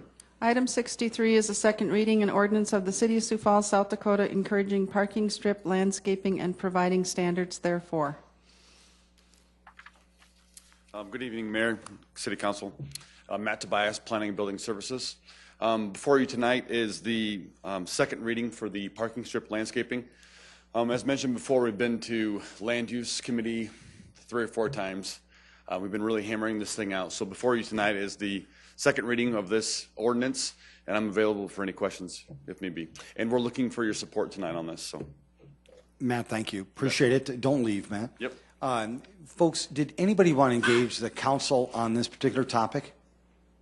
Welcome.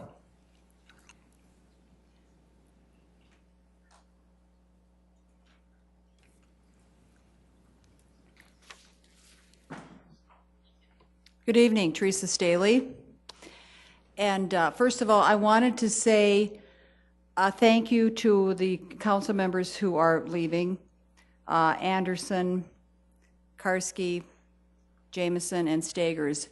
You, this whole issue came up a summer ago, and you've all been very open and responsive to dealing with creating this, supportive and communicating and being flexible and reasonable on this ordinance.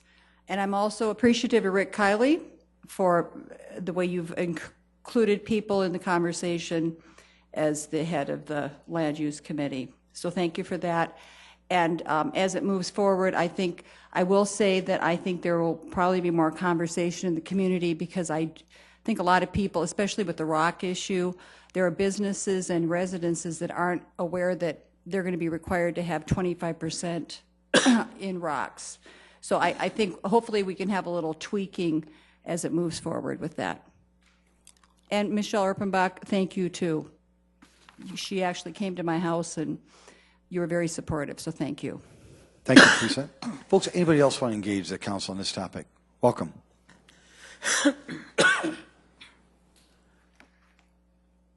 Scott Ersman. I'd also like to say thank the council for the way that you guys administered putting this together. Of course, staff helped too, but listening to the public and what we wanted. I know I had many conversations with some of you about it. I just have grass in my boulevards. It didn't really matter to me, but I know there's a lot of people who are very passionate about it, and I was glad to hear that the council really listened and molded this new ordinance around what the people wanted. Because I remember the animal ordinance thing, and that didn't go quite the same way. So I was glad to see. I was afraid this was going to go that way, and it didn't. So I was glad to see that. Thank you. Thanks, Scott. Folks, anybody else? Very good. Councilors, Councilor Stager, sir. Yes, I have a quick question here about this proposed ordinance will include language regulating mailboxes. Yeah. Initially, we didn't have that. So could you tell us just briefly what some of these regulations Yeah, are? basically at that point, we initially we did not have that in the ordinance, but we're treating mailboxes as structural encroachments at this point in time going forward. So what we're saying with this new ordinance is that all mailboxes being installed going forward need to be breakaway. And with that being, and then because we have large mailboxes in the parking strips right now, so we're saying that anything installed going forward has to be breakaway. Okay. So we're treating those mailboxes as structural encroachments. Okay. Yep. Councilor Stager, yes, Councilor Buck. Matt, would you just briefly restate the changes that are being made? They're much more flexible than the original ordinance was. I continue to get concerns from people that were banning planting in the parkway, and so I'd like you to restate that for us. Just say it out loud that isn't what we're doing. This is a better ordinance. Exactly. Would you just review that briefly for us? Yes. Basically, going forward, we wanted to do just that. We wanted to increase creativity.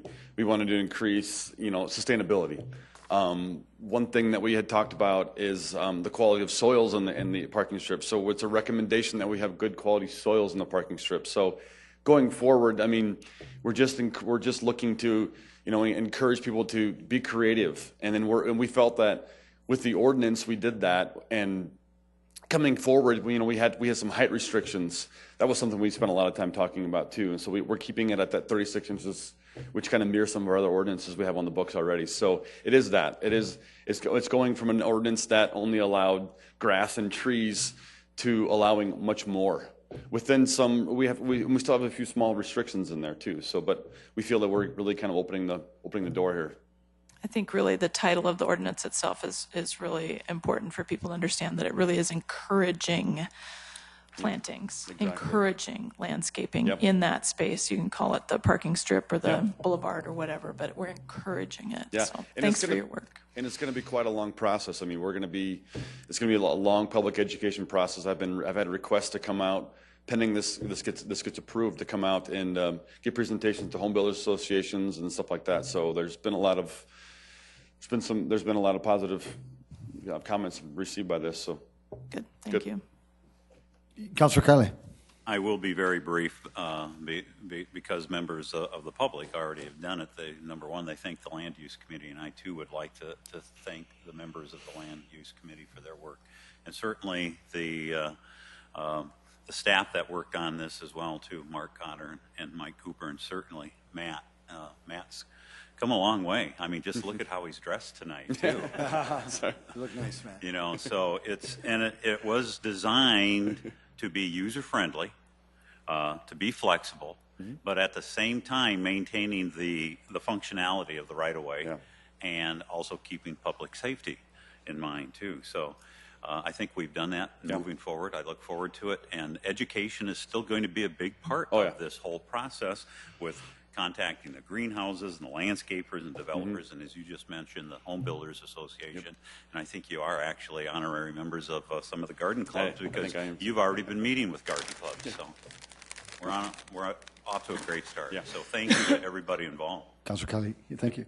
Would anybody like to make a motion to approve this item? So move, Anderson. Second, Kiley. Councilor Anderson Jr. has made a motion to approve this item, seconded by Councilor Kiley. Thank you. A roll call vote, please. Councilmembers Erickson? Yes. Erpenbach? Yes. Jamison? Karski? Yes. Kiley? Yes. Rolfing? Yes. Staggers? Yes. Anderson? Yes. That has passed 8-0. Thank you, Council. Item 64. Item 64 is a second reading, an ordinance of the City of Sioux Falls, South Dakota, amending the 2013 Shaped Places zoning ordinance of the City of Sioux Falls. Planning Commission recommends approval. Jason Bieber, representing Planning and Building Services. This is a proposed amendment to the 2014 Shaped Places zoning ordinance. Quickly run through some of the highlights. First, we're looking at providing a definition for lot of record and clearly stating that only one form can be placed on a single parcel, tax parcel. We're adding the BCF3 form to a section to mirror, make it consistent with the BCF3 form in another section.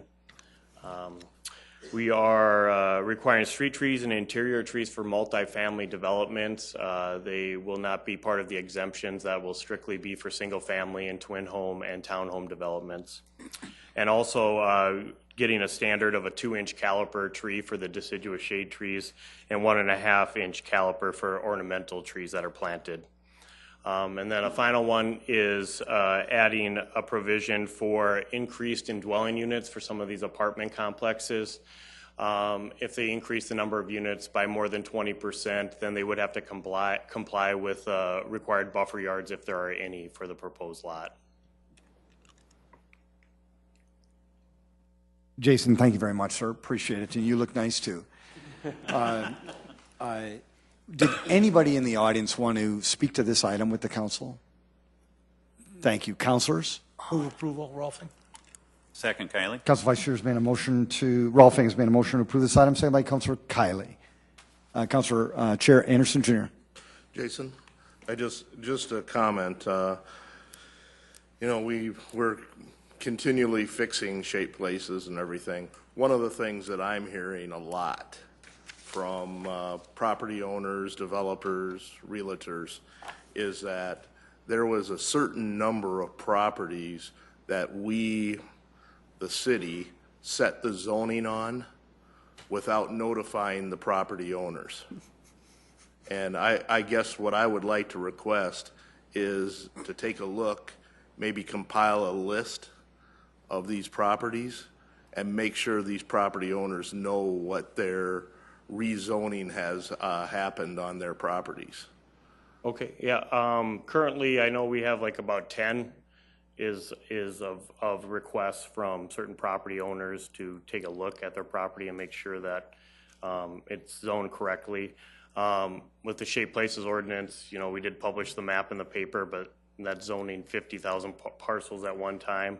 It was a little impossible to notify everybody, but we tried to do as much community involvement, different meetings, and also notifications of the hearings to hopefully get as many as we can. But we can get you that list of, I think, the 10 that we have currently from property owners. And I understand the intent and everything, but when you go and do that, you are affecting those property owners. And I think that that was probably a mistake that we made in this. And I just basically transparency, notification, communication. So thank you. Councilor, thank you. A roll call vote, please. Councilmembers Erickson? Yes. Erpenbach? Yes. Jamison? Yes. Karski? Yes. Kylie? Yes. Rolfing? Yes. Staggers? Yes. Anderson? Yes. Thank you, Councilor. It's passed 8-0. Item 65. Item 65 is a second reading. An ordinance of the City of Sioux Falls, South Dakota, rezoning property at northeast corner of South Sherman Avenue and East 22nd Street from the RS Single Family Residential Suburban District to the RT1 Single Family Residential Traditional District, petition number 4039, 2016, and amending the official zoning map of the City of Sioux Falls. Planning Commission recommends approval. The applicant and owner here is Daniel Nichols, along with 9 other property owners. It is located at the southeast corner of East 22nd Street and Sherman Avenue. It's roughly 1.33 acres for the all 10 properties. And the purpose of this is to rezone these properties to the RT1 Traditional District. Most of these 10 properties don't meet the minimum lot widths of 50 feet. So we're rezoning to that to give them the ability to add additional garages, accessory structures, or if they ever would tear down their house and build a new one, to be able to use their lot. So, Jason, thank you. Did anybody want to speak to this item? Welcome.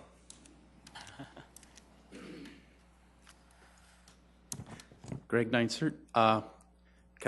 Wasn't planning to speak, but after Councilor Anderson made the comment he made, I thought I would just throw out, looking at these lots, they've always been the width that they have been, and so when Shape Places was adopted, one would think they would have been zoned RT1 and not RS. I haven't looked at this application in a while, but I'm thinking this one had an applicant that was a property owner, and so property owner probably spent $600 to rezone this.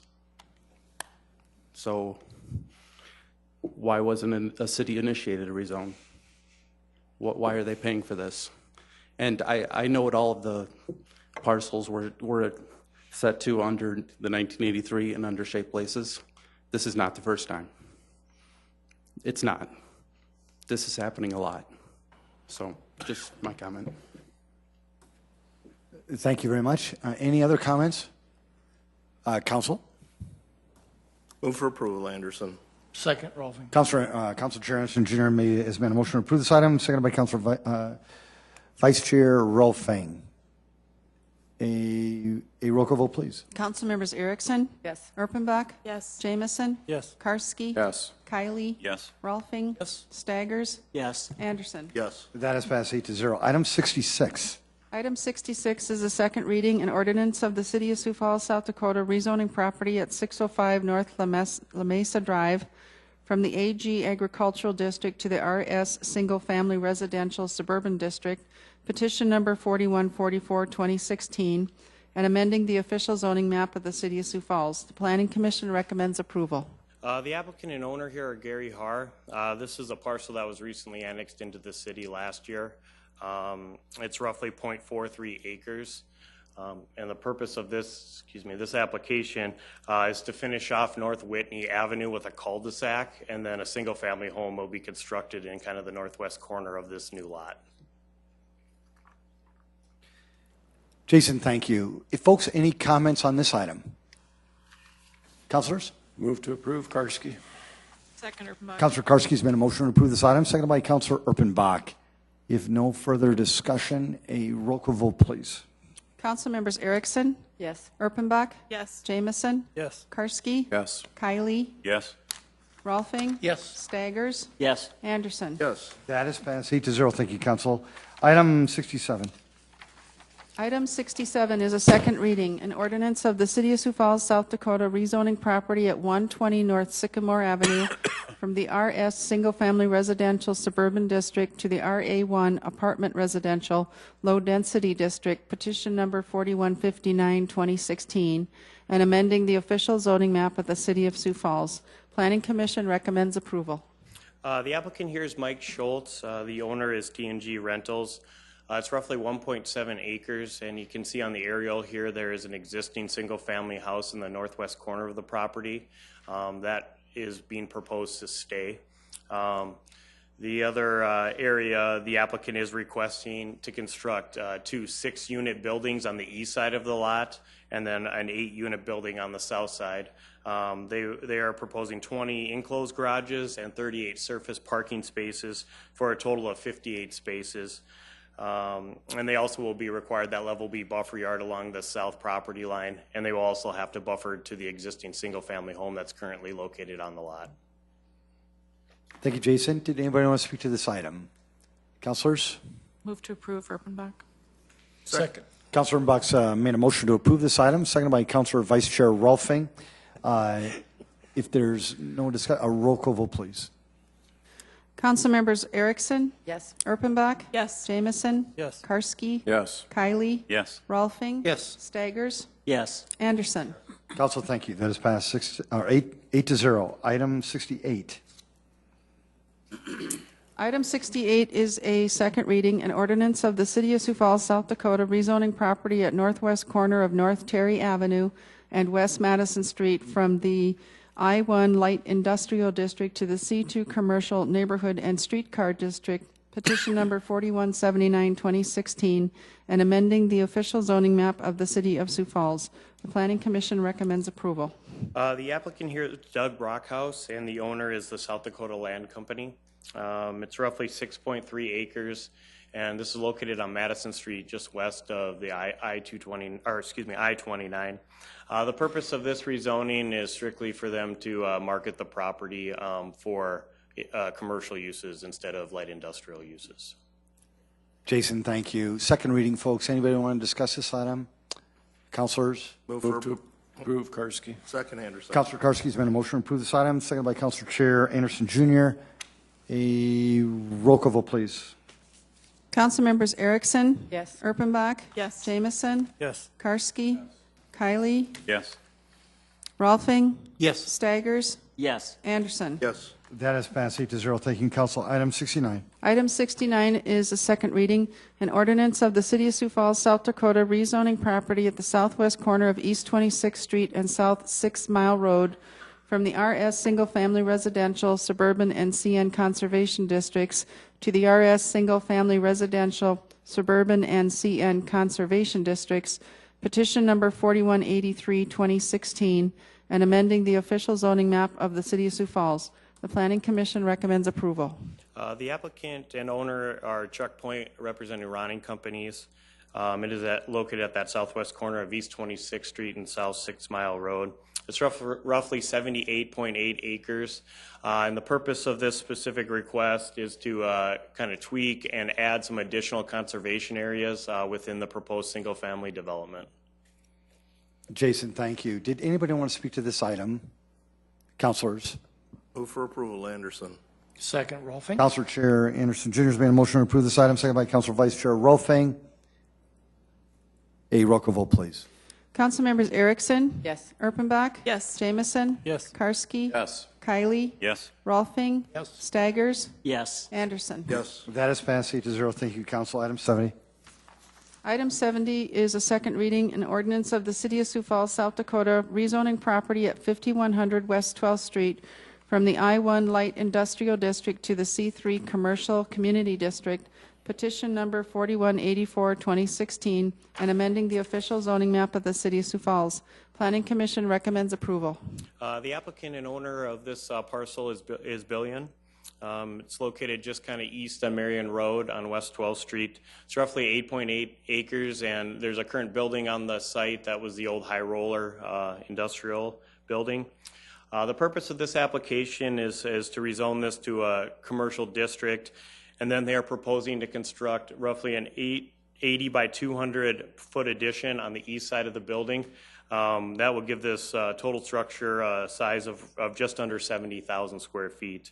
And Billion is planning to utilize this building for their main service center as well as some accessory sales. Jason, thank you.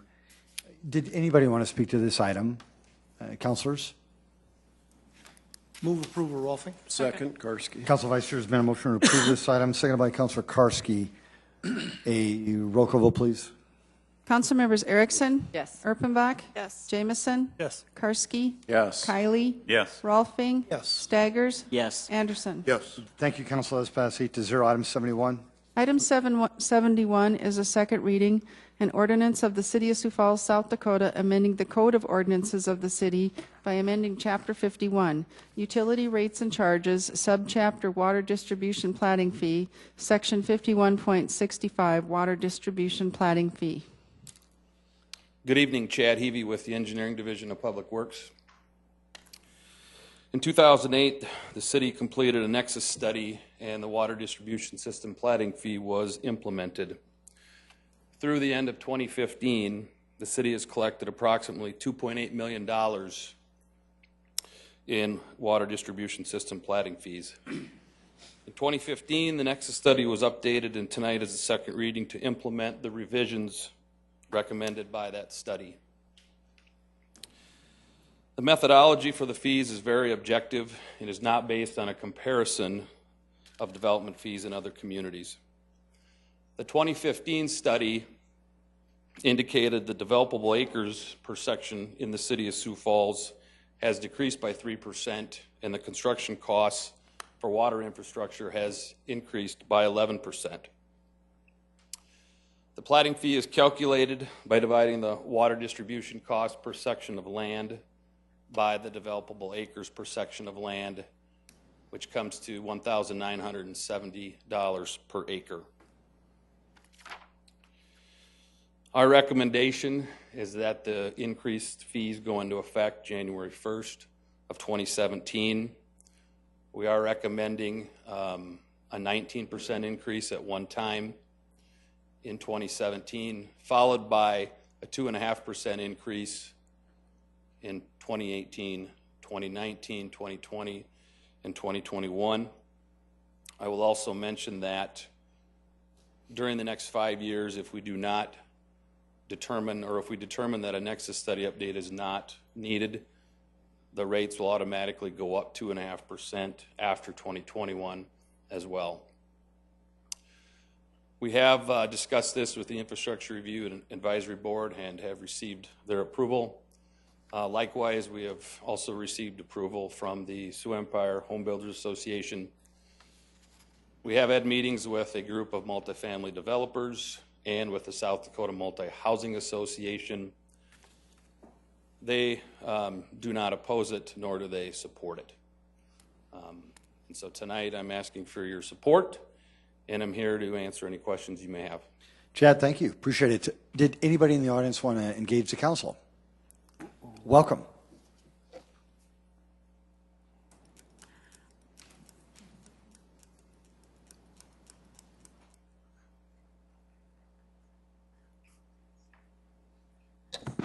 Tamara Ennels-Fenner. I'm a Sioux Falls resident. I have major concerns with this platting fee. We're talking about a 130% increase that will occur over the next 3 years. So you're going from currently a $3,000 and some dollar fee, and in 2020 it'll be $9,000 and something, which is a $5,552 increase per acre. And so if we're thinking about the community, You have citizens that already are struggling with affordable housing. How are they ever going to be able to afford a safe place to live? Which also is going to affect our workforce and small business. We're already struggling trying to get people into our community to raise a family, to stay. We want to build the middle class. It's going to be pretty impossible to do that when you can't pay rent. As a single mom in this community for the last 20 years that or 23 years that I've been here, I'm just telling you that this fee is going to negatively impact our community. You have to think long term, and so maybe in the next 4 years, you all will no longer be serving as city council members, but there will be others that are going to have to pay the piper when these people are coming here and can't afford to live in Sioux Falls. So I would ask you to seriously consider a different option. Why are we not using the second penny tax, which is what these things were for, if we're talking about arterial roads, all right? That's why we're increasing the platting fees so that we can build these roads. We're already using the second penny tax for something different, so now we're putting this on to our builders and our developers, which are obviously going to pass it on to the consumer. So all of that to say, I'm asking you to please reconsider, and let's look for something else that's going to be more positive for the young families and that are coming into our community. Thank you. Ms. Fender, thank you very much. Appreciate that. Folks, anybody else? Councilors? Councilor Urtenbach. Chad, a couple things. I tried Googling it. I'm not sure I understand. What's a nexus study? I know that marks that I'm not a math person or something, but what's a nexus study? Explain that to us. The nexus study is the document that kind of ties the fee to what the fee is paying for. So it's that legally defensible piece of the study that says what we're charging the developer for the platting fee is appropriate for what he's getting. And so when you talk about a development fees, a lot of when these were first implemented, they were challenged. Are they legal? And this nexus study we had done is by a firm out of Texas, Duncan and Associates, that's looked at development fees all across the country. And so the very first thing we did in 2008 when we decided to proceed this way was have them do that nexus study so that we had a legal defensible document that backs up the fees that were charged. So then take it one step further for me. This idea of the second penny has come up in several conversations this evening, and I want to just make sure that we're clear about what the second penny is about and what we're talking about. Item 71 that we're talking about right now is about water distribution platting fees.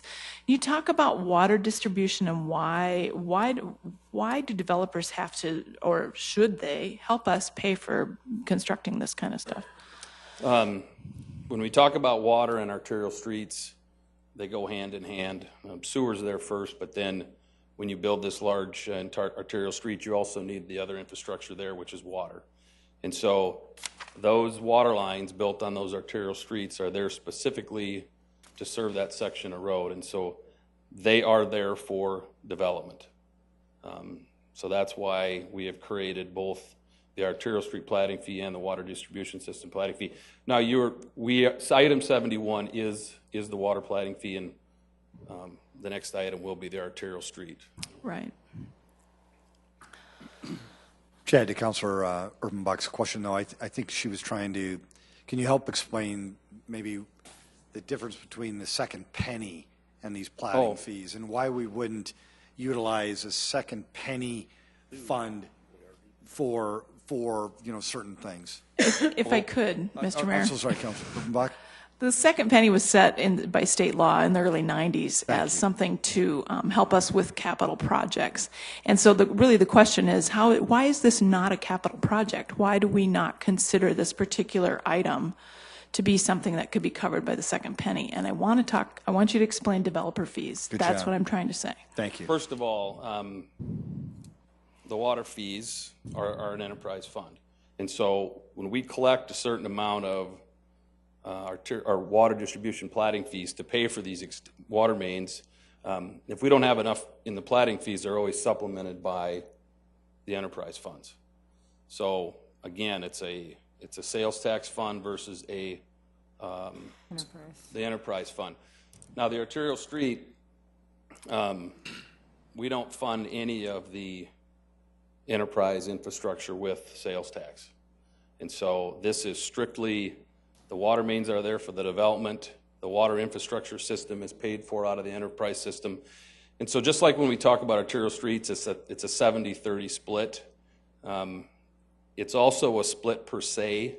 If we don't collect enough platting fees, it's supplemented with the enterprise funds of water.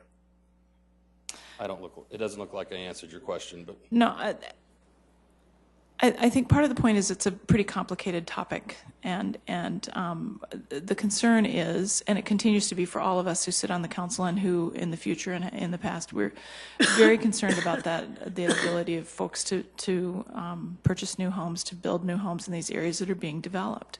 And so I think that we have to we have to look at it from that larger standpoint, that part of it does come from sales tax, but part of it also has to come from those developers, that we all have to pay a share of this, and that piece of it's important for us. So that, I guess that comes back then to that nexus study, because the nexus study really does weave those things together so that it makes sense for us. It's cause and effect. And so it's important for us to understand that that's how that's going to work. Yeah, it's expensive. Sorry, stuff is going up. It's an expensive place to live, and so is a lot of other places in this country. And if we put a 16-inch line on an arterial street and we determine that it needs to be, let's say we have a water tower going up downstream farther, and we have to put in a 24-inch line or a 30-inch line to feed that, all of us are paying for that additional size through your water utility rate. So it's called being in community. Thank you, Councilor. Councilor Karski, yes, go ahead, sir. Thank you. Chad, I might have missed it. It's getting late, and like Councilor Kiley, I'm kind of tired, but two questions, I think you can answer them together. One, these platting fees, do they go to the enterprise fund? And two, all the other platting fees are on a per acre basis. How is this one assessed? This one, I'll answer your last question first. This one also is on a per acre basis. Okay. And so we're taking, we're saying that the cost per section of land is $1.129 million. We're dividing that by the number of acres that are developable. So minus the parks, the drainage ways, the green space, and we get to that $1,970 per acre. So this is on a per acre fee as well. And the money goes to the enterprise fund? You'll see that the water distribution platting fee is included in the arterial street capital program. So as you'll notice in a lot of the programs, even in a 12th Street Bridge project, you're going to have sales tax, you're going to have some water funds, some sales or water funds, sewer fees. And so that the money that we budget to collect every year is shown in the arterial street expansion program. And is that because of the cost of putting the pipes below the streets, or why? It's because we use that money when we build arterial street roads to put that big water main in. Okay. But it is, at the end of the day, it's an asset of the water utility. Councilors, thank you. Would anybody want to make a motion on this item? So move, Anderson. Second, Kiley. Councilor Chair Anderson Jr. made a motion to approve this item, seconded by Councilor Kiley. Councilor Staggers. Yeah, I think we had some very good testimony that brought out that this is going to, add to more expense in building of housing, things in Sioux Falls. And so we often talk about affordable housing, but then at the same time we eagerly pass these kind of measures. I would hope in the future maybe we could come up with something else whereby affordable housing, could really take place instead of adding to the cost of housing like this does. Councilor Sayers, thank you. A roll call vote, please. Councilmembers Erickson, Yes. Erpenbach, Yes. Jamison, Yes. Karski, Yes. Kylie, Yes. Rolfing, Yes. Staggers, No. Anderson. Yes. Council, thank you. That is passed 7-1. Item 72. Item 772 is a second reading, an ordinance of the City of Sioux Falls, South Dakota, amending the Code of Ordinances of the city by amending Chapter 96, Streets and Sidewalks, Subchapter Arterial Street Plating Fee, Section 96.220, Arterial Street Plating Fee. Again, this Nexus study was originally completed in 2008 and then implemented in 2009. Through 2015, we have collected approximately $5.8 million through this arterial street plating fee. And tonight is the second reading of that fee and recommending the increases per the study. The graph I'm showing you now is probably a little hard for everybody to see, but the blue or the red line at the very bottom combined with the blue line is the plating fees we have collected. And so I'll just point out 2015, we collected a little over $1 million in plating fees. We also had a credit of approximately $460,000. So our total was about $1.5 million. And our total arterial street expansion funding last year was about 10.8. And so you can see with the green line at the top being the total funding for that program. And so you can see when the program was first started, we were in the recession, the numbers were low. The credit I just mentioned is when Walmart, instead of paying the plating fees, they built that section of 85th Street ahead of us, so they received the credit for what plating fees would have been. Okay, from the 2015 study, again, the developable acres went down 3%. There was an increase of 16% for the construction costs. And probably the largest change is that the multifamily density went from 8 units per acre to 16 units per acre. Okay, it's kind of the same thing here with the arterial street plating fees. And we talked about this split a little bit ago. The fee is collecting 30% of the arterial street costs per section of land. And the remaining 70% is a benefit to the public as a whole and is paid by sales tax. So the plating fees are based on trips generated per land use. The land uses are single family, industrial, office, institutional, multifamily, and commercial. For each land use, we calculate how many trips are generated per acre based on density and trips per unit. Based on how much land develops per section, we then calculate the number of trips generated per section. And then we take that 30% of the cost per section divided by the trips generated per section, and that gives us a cost per trip. And then we do multiply that by the trips per acre generated, and that gives us the plating fee. I will just tell you that the new plating for single families is $2,024 per acre. Now, trust me on the math. Here you will see the recommendations from the Nexus study. Most of the changes are, I'd say, inflationary until you get to the multifamily, which was that 130%. The main reason for that is the density from the 2008 study to the 2015 study. So we did look at that, like we've talked before. And of course, the Nexus study recommended that one-time 130% increase. We are recommending a 3-year stepped approach to get where we need to be. And so you'll see in front of you, we have the current 16 rates, we have the 17 rates, and the percent increases in 17. So for single family, it's 15%, industrial, it's 15%, office institutional, 15%, multifamily, 34%, commercial, 11%. All except the multifamily, following that is a 2.5% increase. Like I mentioned, the 3-year stepped approach for multifamily is where you see 34% in 17, 18, and 19, followed by the 2.5% in 2020 and 2021. Again, our recommendation is that these rates take effect on January 1 of 2017. Again, we went through the same discussions with the different organizations we talked about as far as the rates. Up in front of you is a comparison of the effect that these increases will have per unit.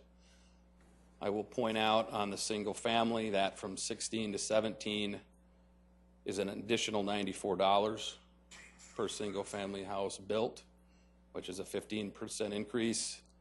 And multifamily is actually a 33% decrease because of the density calculation. So it's going from 453 per unit down to 301. Again, we went through a lot of discussions regarding this fee, and I'm asking for your support tonight. Chad, thank you very much. Folks, did anybody want to engage the council on this topic? Welcome.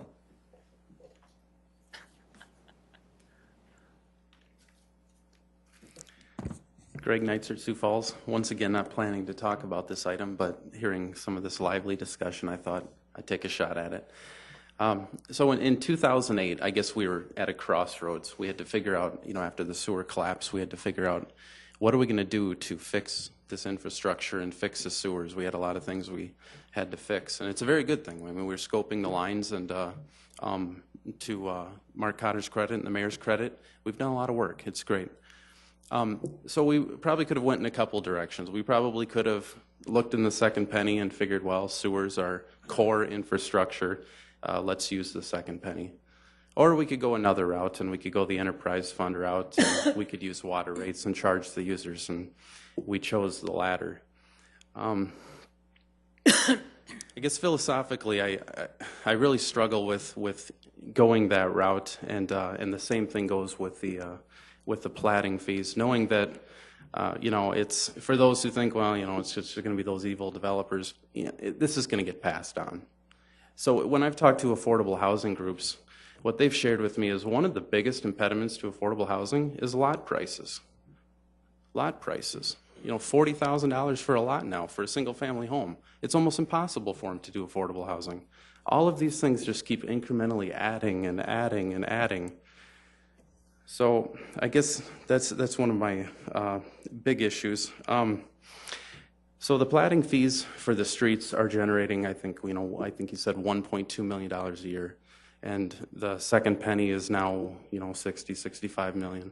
It's hard for me to believe we couldn't find $1.2 million out of the second penny rather than going the platting fee route. And when I think about arterials, arterials don't lead to islands. When there's a new development, it's not an island in the middle of nowhere. These arterials are going to be used forever.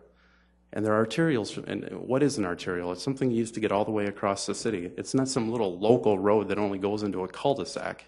And by the way, the developers, when they're developing a new subdivision, they're putting in the locals and the collectors, and they're dedicating the right-of-way. So they're not getting a free ride here. I guess maybe the last thing, instead of, or I guess in terms of maybe being part of the community, I guess as I go door to door and I talk to citizens, if I'm talking to an elderly 80-year-old, and I say to her, for example, well, your water rate's doubling and tripling. That's part of being in a community so that we could use the money to build entertainment facilities, and your water rates have tripled. That's kind of a tough sell. So I don't know if I buy that. Thanks.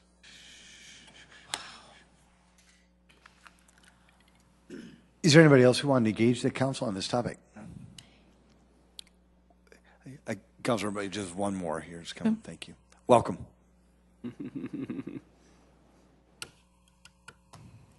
Tamara Ennels Fenner. Sorry, I was one number off. So this is the one I want to talk about. I do want to just restate what I said earlier. This will directly affect the workforce. It will directly affect the possibility of having a middle class within Sioux Falls. You're talking workforce. When I'm talking about that, I'm talking about people who could potentially be teachers. I'm talking about nurses. I'm talking about people who are just coming out of college and are going out and trying to build and raise a family. And when you talk about 130%, you can run the numbers how pretty you want to on the PowerPoint with the negative 33%. That means nothing to the families that you are going to be affecting in this city. And again, I repeat, it is $5,552 increase per acre that we're talking about, and we're talking about affordable housing, and it mostly is affecting multi-housing. So you're talking about apartments. These are where people who can't yet purchase a single-family house, whatever, they're living in apartments. So remember back to the days when you all were renting apartments and trying to pay the bills. And now we're going to put on our citizens 130% increase.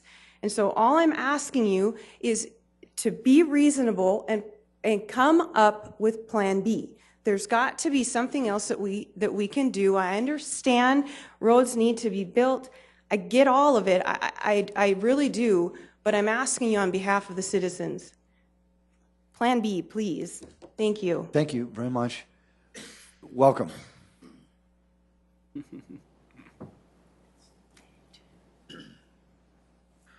Tim Stanga, I wasn't going to talk on this either, but it comes down to maybe what we should do is take every city councilor, take all their money away from them and make them live on a normal budget, maybe about $1,500 a month, and see how you guys can make it. Affordable housing in Sioux Falls for you guys is $1,200 to $1,300, $1,400 a month. Affordable housing to me is between $400 to $500 a month. That's how people live. And when you take that second penny sales tax and you put it towards event centers, swimming pools, whatever you want to put it, and you want to raise the water rates. I talk to my neighbors, I talk to my mom, I talk to a lot of people. They live on a budget. So I think what you guys should do is you guys should throw your money away and live on a budget for one time. And maybe you guys would find out how people really live in Sioux Falls. There is no middle class. Our elderly people are suffering because of what's done in this chambers right here. And it's time to change it. And yes, the developers are going to, if they got a 3-year period, they're going to plot property right and left so they can get around this. So you can see it's going to be plotted quick so they can get around this 3-year plotting fee. Thank you, Tim. Folks, anybody else want to get welcome? Good evening. My name is Ron Sabi. I want to clarify who I am. I am a member of the South Dakota Multiple Housing Association, but I am not here on their behalf. I am here as an individual concerned about affordable housing, and I know that's a topic that's being talked about, but I want to approach it from a different area. I've been involved with some of the meetings that took place. The math confuses me. I know it's based on how many cars and trips are made to a building and everything, but the one thing that stands out to me is why is industry being increased only $417 while the multiple housing is doubling? Isn't industry more capable of paying their fair share? When I think of industry, I think of the employees coming and going. I think of UPS, FedEx delivering widgets or whatever that goes into the industry to make whatever their product is, including semi-trucks. And then I think of semi-trucks leaving that industry to go elsewhere to deliver those products. So to me, it seems like industry is better equipped to pay a higher rate. To address the multifamily increase of 130%, this is where I'm concerned about affordable housing. Thursday afternoon, we're going to have a forum here for the upcoming counselors that are going to be questioned. The number one question is going to be, what is your intentions about affordable housing? I had the privilege of running against Kenny Anderson, what was it, 2006? And we both had that question. What is your interest in doing something about affordable housing? Each and every one of you had that question asked because it's always been on the agenda for questions. This is the time to go back to the day that you ran and was asked, what are you going to do about affordable housing? Multiple housing going up 130%. These are people's homes. And yes, it's a commercial business, but at the same time, we're dealing with homes, a roof over somebody's house. We need to watch how we charge that fee and everything back to the individual. So the whole question is, what are you going to do about affordable housing? Here's your opportunity. Thank you. Ron, good job. Appreciate it. Folks, anybody else? Counselors? Counselor Anderson Jr.? Chad, can you come up, please? Chad? And can we go back to the screen? I think it was probably your third one that was showing the arterial road graph. Yeah, well, it was right there. Okay. Just a quick history on this. Back in 2009, when we put this arterial road plan together, we took the last unencumbered eighth of a cent from our second penny sales tax and assigned it to this plan, correct? And the reason that we did this is because there was an agreement between the developers and the administration where the developers were going to increase their platting fees, and those platting fees were going to generate about $6 million a year. Am I correct on, am I still going in the right direction here? Because I want to bring this down to layman's level here. Yes, I think you're... How we started. This is how it was presented to the council. And the council approved this.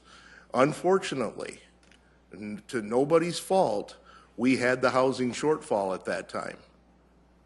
And the platting, the eighth of a cent was generating right around $4 million a year as it was supposed to.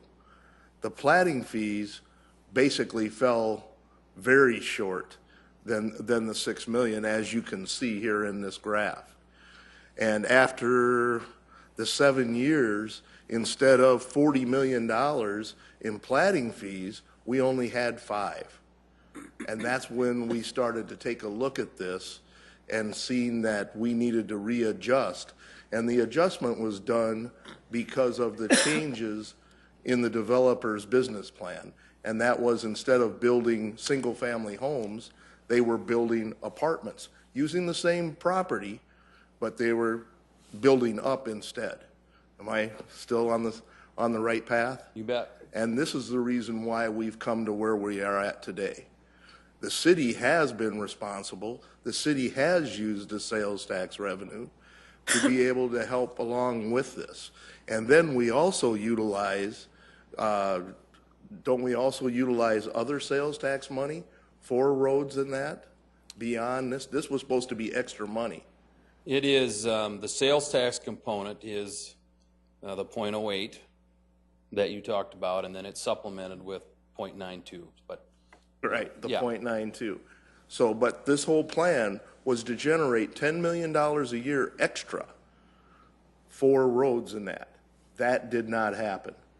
So we had to do this nexus study and relook at the way Sioux Falls was building. And that's what has come out of this nexus study. And this is what we're trying to do again, is to get back to the right ideal of having that 70-30 split. The city is paying 70%. Over the last few years, we've been paying a lot more than that. So I just feel that we are trying to do the right thing here, but there has to be that balance. And that's what we're working on now. Thank you, Chad. Councilor Bach.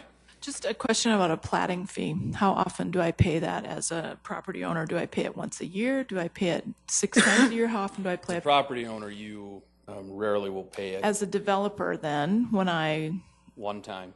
I pay it only one time. I don't pay it every year. It's not a recurring fee. It's basically part of the process of going from a blank piece of ground to creating lots, and so it's paid that one time.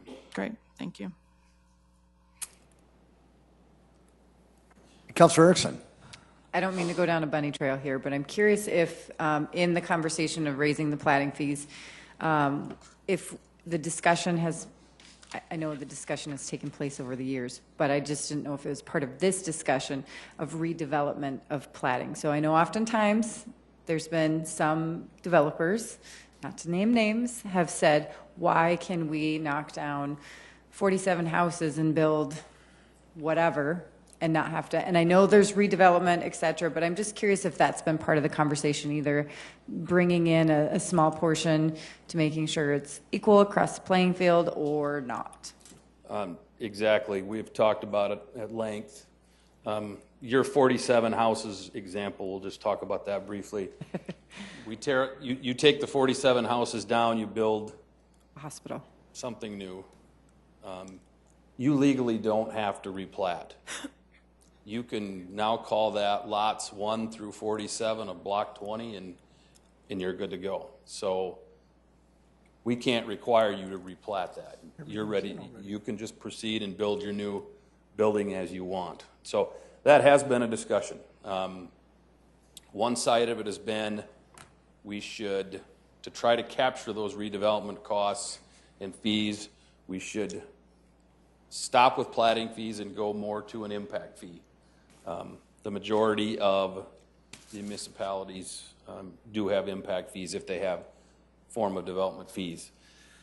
Others have said, you know, the platting fees seem to work. They're fairly simple. When you just can, it's so much per acre. We're really just in the infancy of that program. It seems to work. We think it's too early to just stop and go in a different direction. So yes, there's pros and cons of both ways.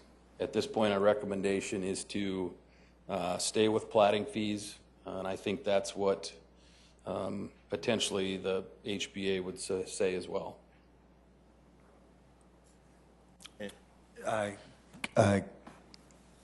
Council Chair Anderson, Jr.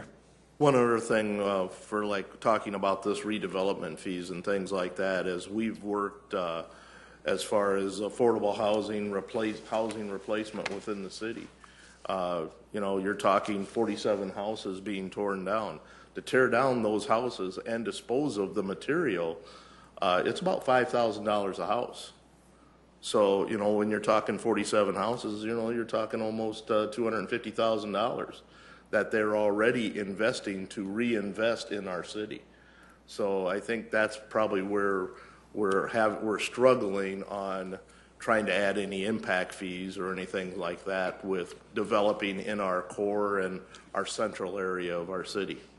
Councilor Umbach. I just wanted to encompass this conversation. Then I think the point is that the testimony is valid, but so is all this broader picture. There's so much more to the development of a community than just platting fees or just redeveloping the core. All of this is important to us, and this council takes all of those pieces into account, and I want the public to hear that too. This is a huge conversation. It is not isolated, and this group doesn't see it as an isolated incident. And with that, I would move approval. And I will second. Councilor Boxman, a motion to approve this item, second by Councilor Vice Chair Rolfing. Really good discussion. A roll call vote, please. Council members Erickson? Yes. Erpenbach? Yes. Jamison? Yes. Karski? Yes. Kylie? Yes. Rolfing? Yes. Staggers? No. Anderson? Yes. That has passed 7-1. Thank you, Council. Item 73. Item 73 is a second reading, an ordinance of the City of Sioux Falls, South Dakota, approving the naming of a facility space on public property, Jerstead Gallery. Jason Beaver of Planning and Building Services. This is a gallery named for Mark Jerstead. It is located on the second floor of the Visual Arts Center in the Washington Pavilion. It's roughly 1,710 square feet, and the naming committee has unanimously recommended approval of this at their last meeting. Would anybody in the audience want to speak to this item? Welcome. Scott Peterson for the Washington Pavilion. I'm the Vice of Council. Going to keep it really short, no slides. 10-year naming agreement. We also had the valuation approved by, reaffirmed by Brian Query, who did the work at the Sanford Center. So we felt that was a fair valuation for that also. Thank you, Scott. Appreciate that. Anybody else? Councilors? Move for approval, Anderson. Second, Karski. Council Chair Anderson Jr. has been motion to approve this item. Second by Councilor Karski. A roll call vote, please.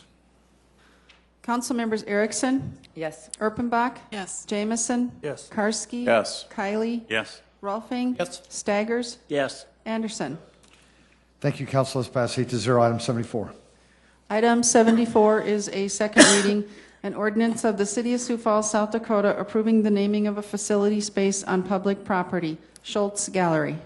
This space is named for Mark Schultz. This one is located on the third floor of the Visual Arts Center. It's roughly 388 square feet, and this one was also unanimously recommended for approval by the naming committee. Scott, same thing apply? Thank you, sir. Move approval, Erickson. Oh, sorry. No, thank you. Did anybody else want to speak to this item? Councilor Erickson? Move approval. Second, Erpenbach. Councilor Erickson's been a motion to approve this item, seconded by Councilor Erpenbach. A roll call vote, please. Council members Erickson? Yes. Erpenbach? Yes. Jamison? Yes. Karski? Yes. Kylie? Yes. Rolfing? Yes. Staggers? Yes. Anderson? Yes. That has passed 8-0. Thank you. Item 75. Item 75 is a second reading, an ordinance of the City of Sioux Falls, South Dakota, providing supplemental appropriations. Good evening, Tracy Turback with Finance. This is the second reading of the ordinance that would appropriate $1,299,000 of our remaining capital improvement funds from 2015 that are unobligated. The money would be split among several highways and streets programs, including the concrete pavement restoration program, surface treatment program, ADA improvements, and major street reconstruction. I'd stand by for any questions. Tracy, thank you. Is there anybody in the audience who want to speak to this item? Councilors? Move approval, Rolfing. Councilor Jamison has made a motion to approve this item, seconded by Councilor Vice Chair Rex Rolfing.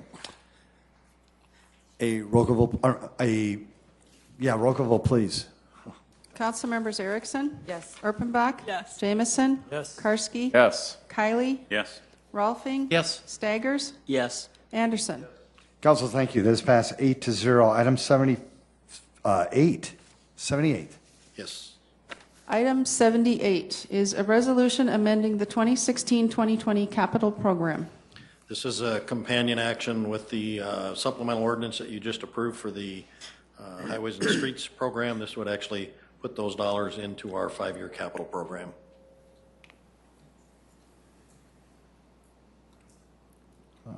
Do we have to set a date of hearing on this one, Tracy? No, this is a resolution. This is a resolution. Oh, thank you. Thank you so much, Tamara. Thank you. All right. Did anybody want to speak to this item? Councilors? Move for approval, Anderson. Second, Rolfing. Council Chair Anderson Jr. has made a motion to approve this resolution, seconded by Councilor Vice Chair Rolfing. A roll call vote, please. Council members Erickson? Yes. Erpenbach? Yes. Jamison? Yes. Karski? Yes. Kylie? Yes. Rolfing? Yes. Staggers? Yes. Anderson? Yes. That is passed 8-0. Thank you, Council. Item 76. Item 76 is to set a date of hearing and second reading for Tuesday, April 19th, 2016 at 7:00 p.m. First reading, an ordinance of the City of Sioux Falls, South Dakota, providing supplemental appropriations for affordable housing projects. Good evening. Darren Smith, Director of Community Development.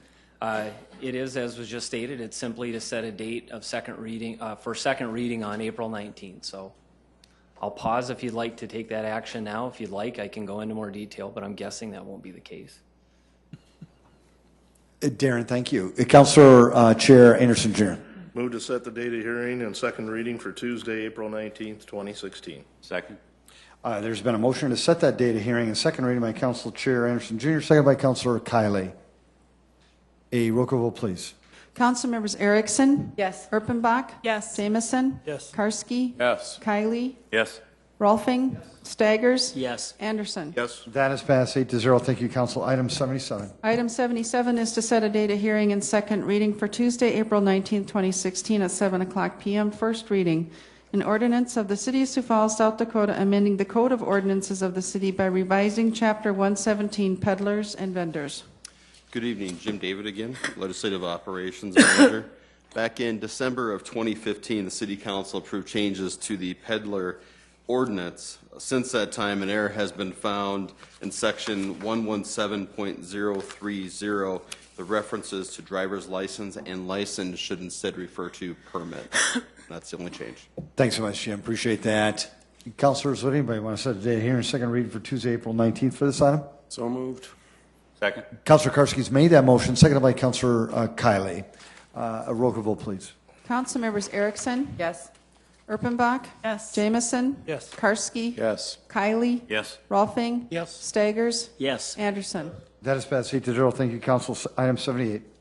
Or 79, sorry, 79. Item 79 is a resolution declaring the necessity to grade, gravel, construct curb and gutter with driveway approaches, construct sidewalk, storm sewer, asphalt surfacing, water, sanitary sewer, and streetlights on South Brandy Avenue, and assessing the cost to each lot or tract of land benefiting thereby.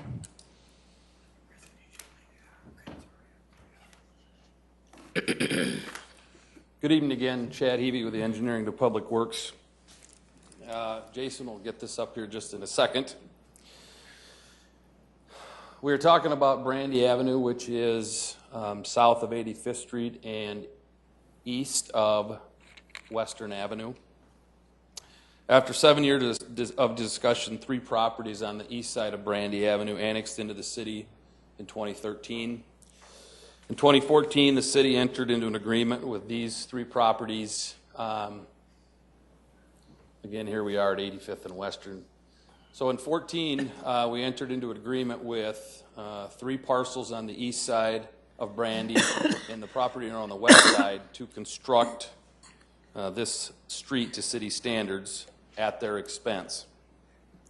The agreement stated that the city would bid the project, and at the time of bid, collect 90% of everybody's cost to put towards the project.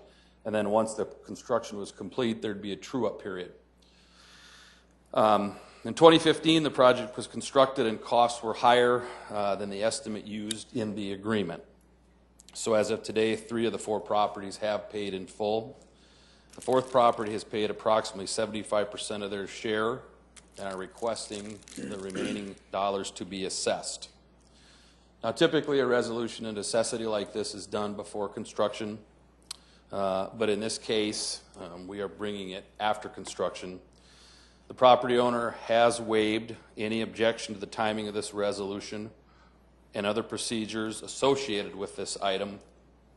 So in the near future, I will be bringing you the resolution of assessment that'll assess the remaining approximately $11,700 to this parcel of land, which will be payable in 4 years. And I'll be happy to answer any questions. Chad, thank you very much. Folks, this is a resolution. Did anybody want to speak to this item? Very good. Councilors?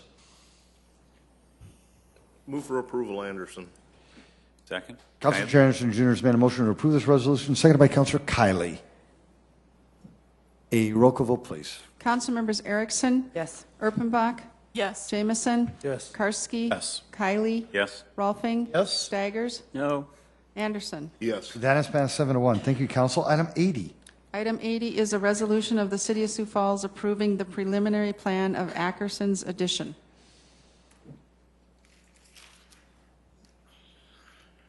Yeah, this is an application by Steve Van Buskirk. The owner is Dr. Ackerson. It is roughly 45.21 acres. The purpose of this preliminary subdivision plan is to construct 25 acres of commercial, about 4 acres of office, and about 16 acres of multifamily residential development. Water and sewer will come from West 85th Street, and they will have access onto South Minnesota and West 85th Street. Jason, thank you. Did anybody want to speak to this resolution? Councilor Erickson? Remind me when we voted on the rezone of this, because didn't we have this in front of us and we denied it? No, this wasn't. That one? They've previously had a preliminary subdivision approved for this. This is kind of an amendment to it. They added a little bit more land to the south of this to get their access onto Minnesota Avenue. So That same one that I No. was, okay, sorry, thank you. Move to approve. Second. Councilor Erickson made a motion to approve this resolution, seconded by Councilor Vice Chair Rolfing. A roll call vote, please. Council members Erickson? Yes. Erpenbach? Yes. Jamison? Yes. Karski? Yes. Kylie? Yes. Rolfing? Yes. Staggers? Yes. Anderson? Yes. Council, thank you. That is passed 8-0. Item 81. Item 81 is a resolution authorizing an application for financial assistance, authorizing the execution and submittal of the applications, and designing an authorized representative to certify and sign payment requests. Good evening, Mayor and City Council. Mark Cotter with the Office of Public Works. This is the loan application that will allow us to open up Foundation Park. So I have a couple pictures for you here. This is the pump station that will ultimately where the wastewater will flow to. And then phase one will allow us to just pump it under I-29 and then south under I-90 and then ultimately discharge it into an existing manhole. The process is for phase one is about $8.8 million project. It's broke up as shown for the pump station and the force main. Got very favorable terms through the state revolving fund, 10-year term at 1.25. This is another opportunity that we've agreed to take reduced interest rate and then invest the difference of what we would normally pay in interest and invest it upstream into the Big Sioux River watershed. That's about just under $500,000 that we'll be able to invest upstream. Here's the schedule. We've submitted the facility plan. We'll be having a public hearing on the project. We'll finalize the loan, so there'll be bond counsel come before you in late May, June, so we can ultimately go to construction in 16 and 17. Again, this is just to make application for the loan.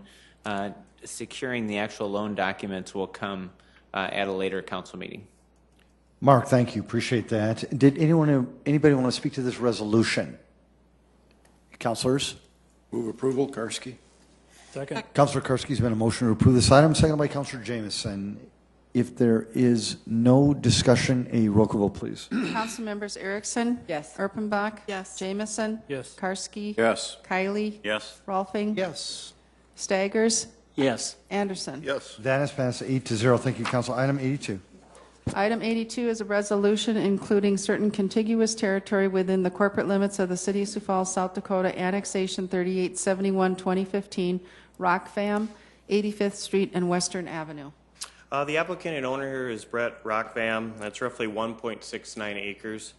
The purpose of this annexation, there's an existing single-family house on the property. He is now looking to connect to city water and sewer. It is consistent with the comprehensive plan.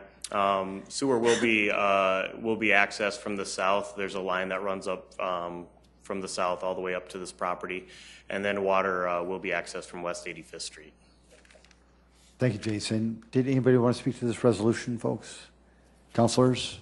Move for approval, Anderson. And second, Rolfing. Councilor Chair Anderson Jr. has made a motion to approve this resolution, seconded by Councilor Vice Chair Rolfing. A roll call vote, please. Council members Erickson? Yes. Erpenbach? Yes. Jamison? Yes. Karski? Yes. Kylie? Yes. Rolfing? Yes. Staggers? Yes. Anderson? That is passed 8-0. Thank you, Council. Item 83. Item 83 is a resolution including certain contiguous territory within the corporate limits of the City of Sioux Falls, South Dakota, Annexation 4055, 2016, Jebson's Addition, 65th Street and Colbert Avenue. The applicant and owner here is Kelly Nielsen. It's roughly 4.62 acres. And the purpose of this annexation is to construct 17 single-family residential lots.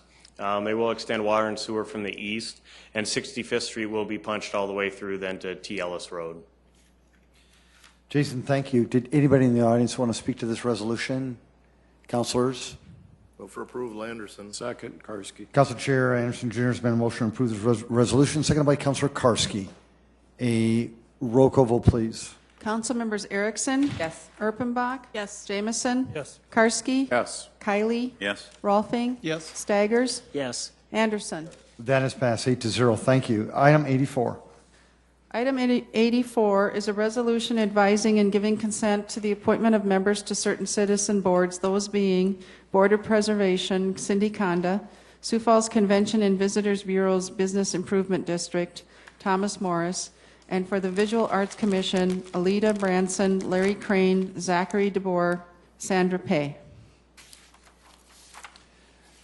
Did anybody want to speak to this item? Councilors? Move to approve, Erpenbach. Thank you, Councilor Rolfing. Appreciate that. Councilor Erpenbach made a motion to approve this resolution. Did Councilor, Council Vice Chair Rolfing has seconded that. A roll call vote, please. Council members Erickson? Yes. Erpenbach? Yes. Jamison? Yes. Karski? Yes. Kylie? Yes. Rolfing? Yes. Staggers? Yes. Anderson. Yes. That is passed 8-0. Thank you. Item 85. Item 85 is a report of the March 31st, 2016 Notice of Transfer of Appropriations within major organizational units. Mayor, thank you very much. I know that there are some council candidates in the audience tonight. I want to thank you for being in attendance, and I know that this council also thanks you for your sacrifice in terms of wanting to run to serve the city of Sioux Falls. Thank you very much. These councilors started not at 4 o'clock. Most of them started early this morning. And folks, I'll let the people of Sioux Falls know, it is 4 minutes to 10. 4 minutes to 10 on this part-time job of the city council. Councilors, any comments? Move to adjourn. There's been a motion to adjourn by Councilor Erpenbach. Seconded by Councilor Kylie. All those in favor say aye. Aye. All those opposed? This meeting is adjourned, Sioux Falls. Make it a great, great night.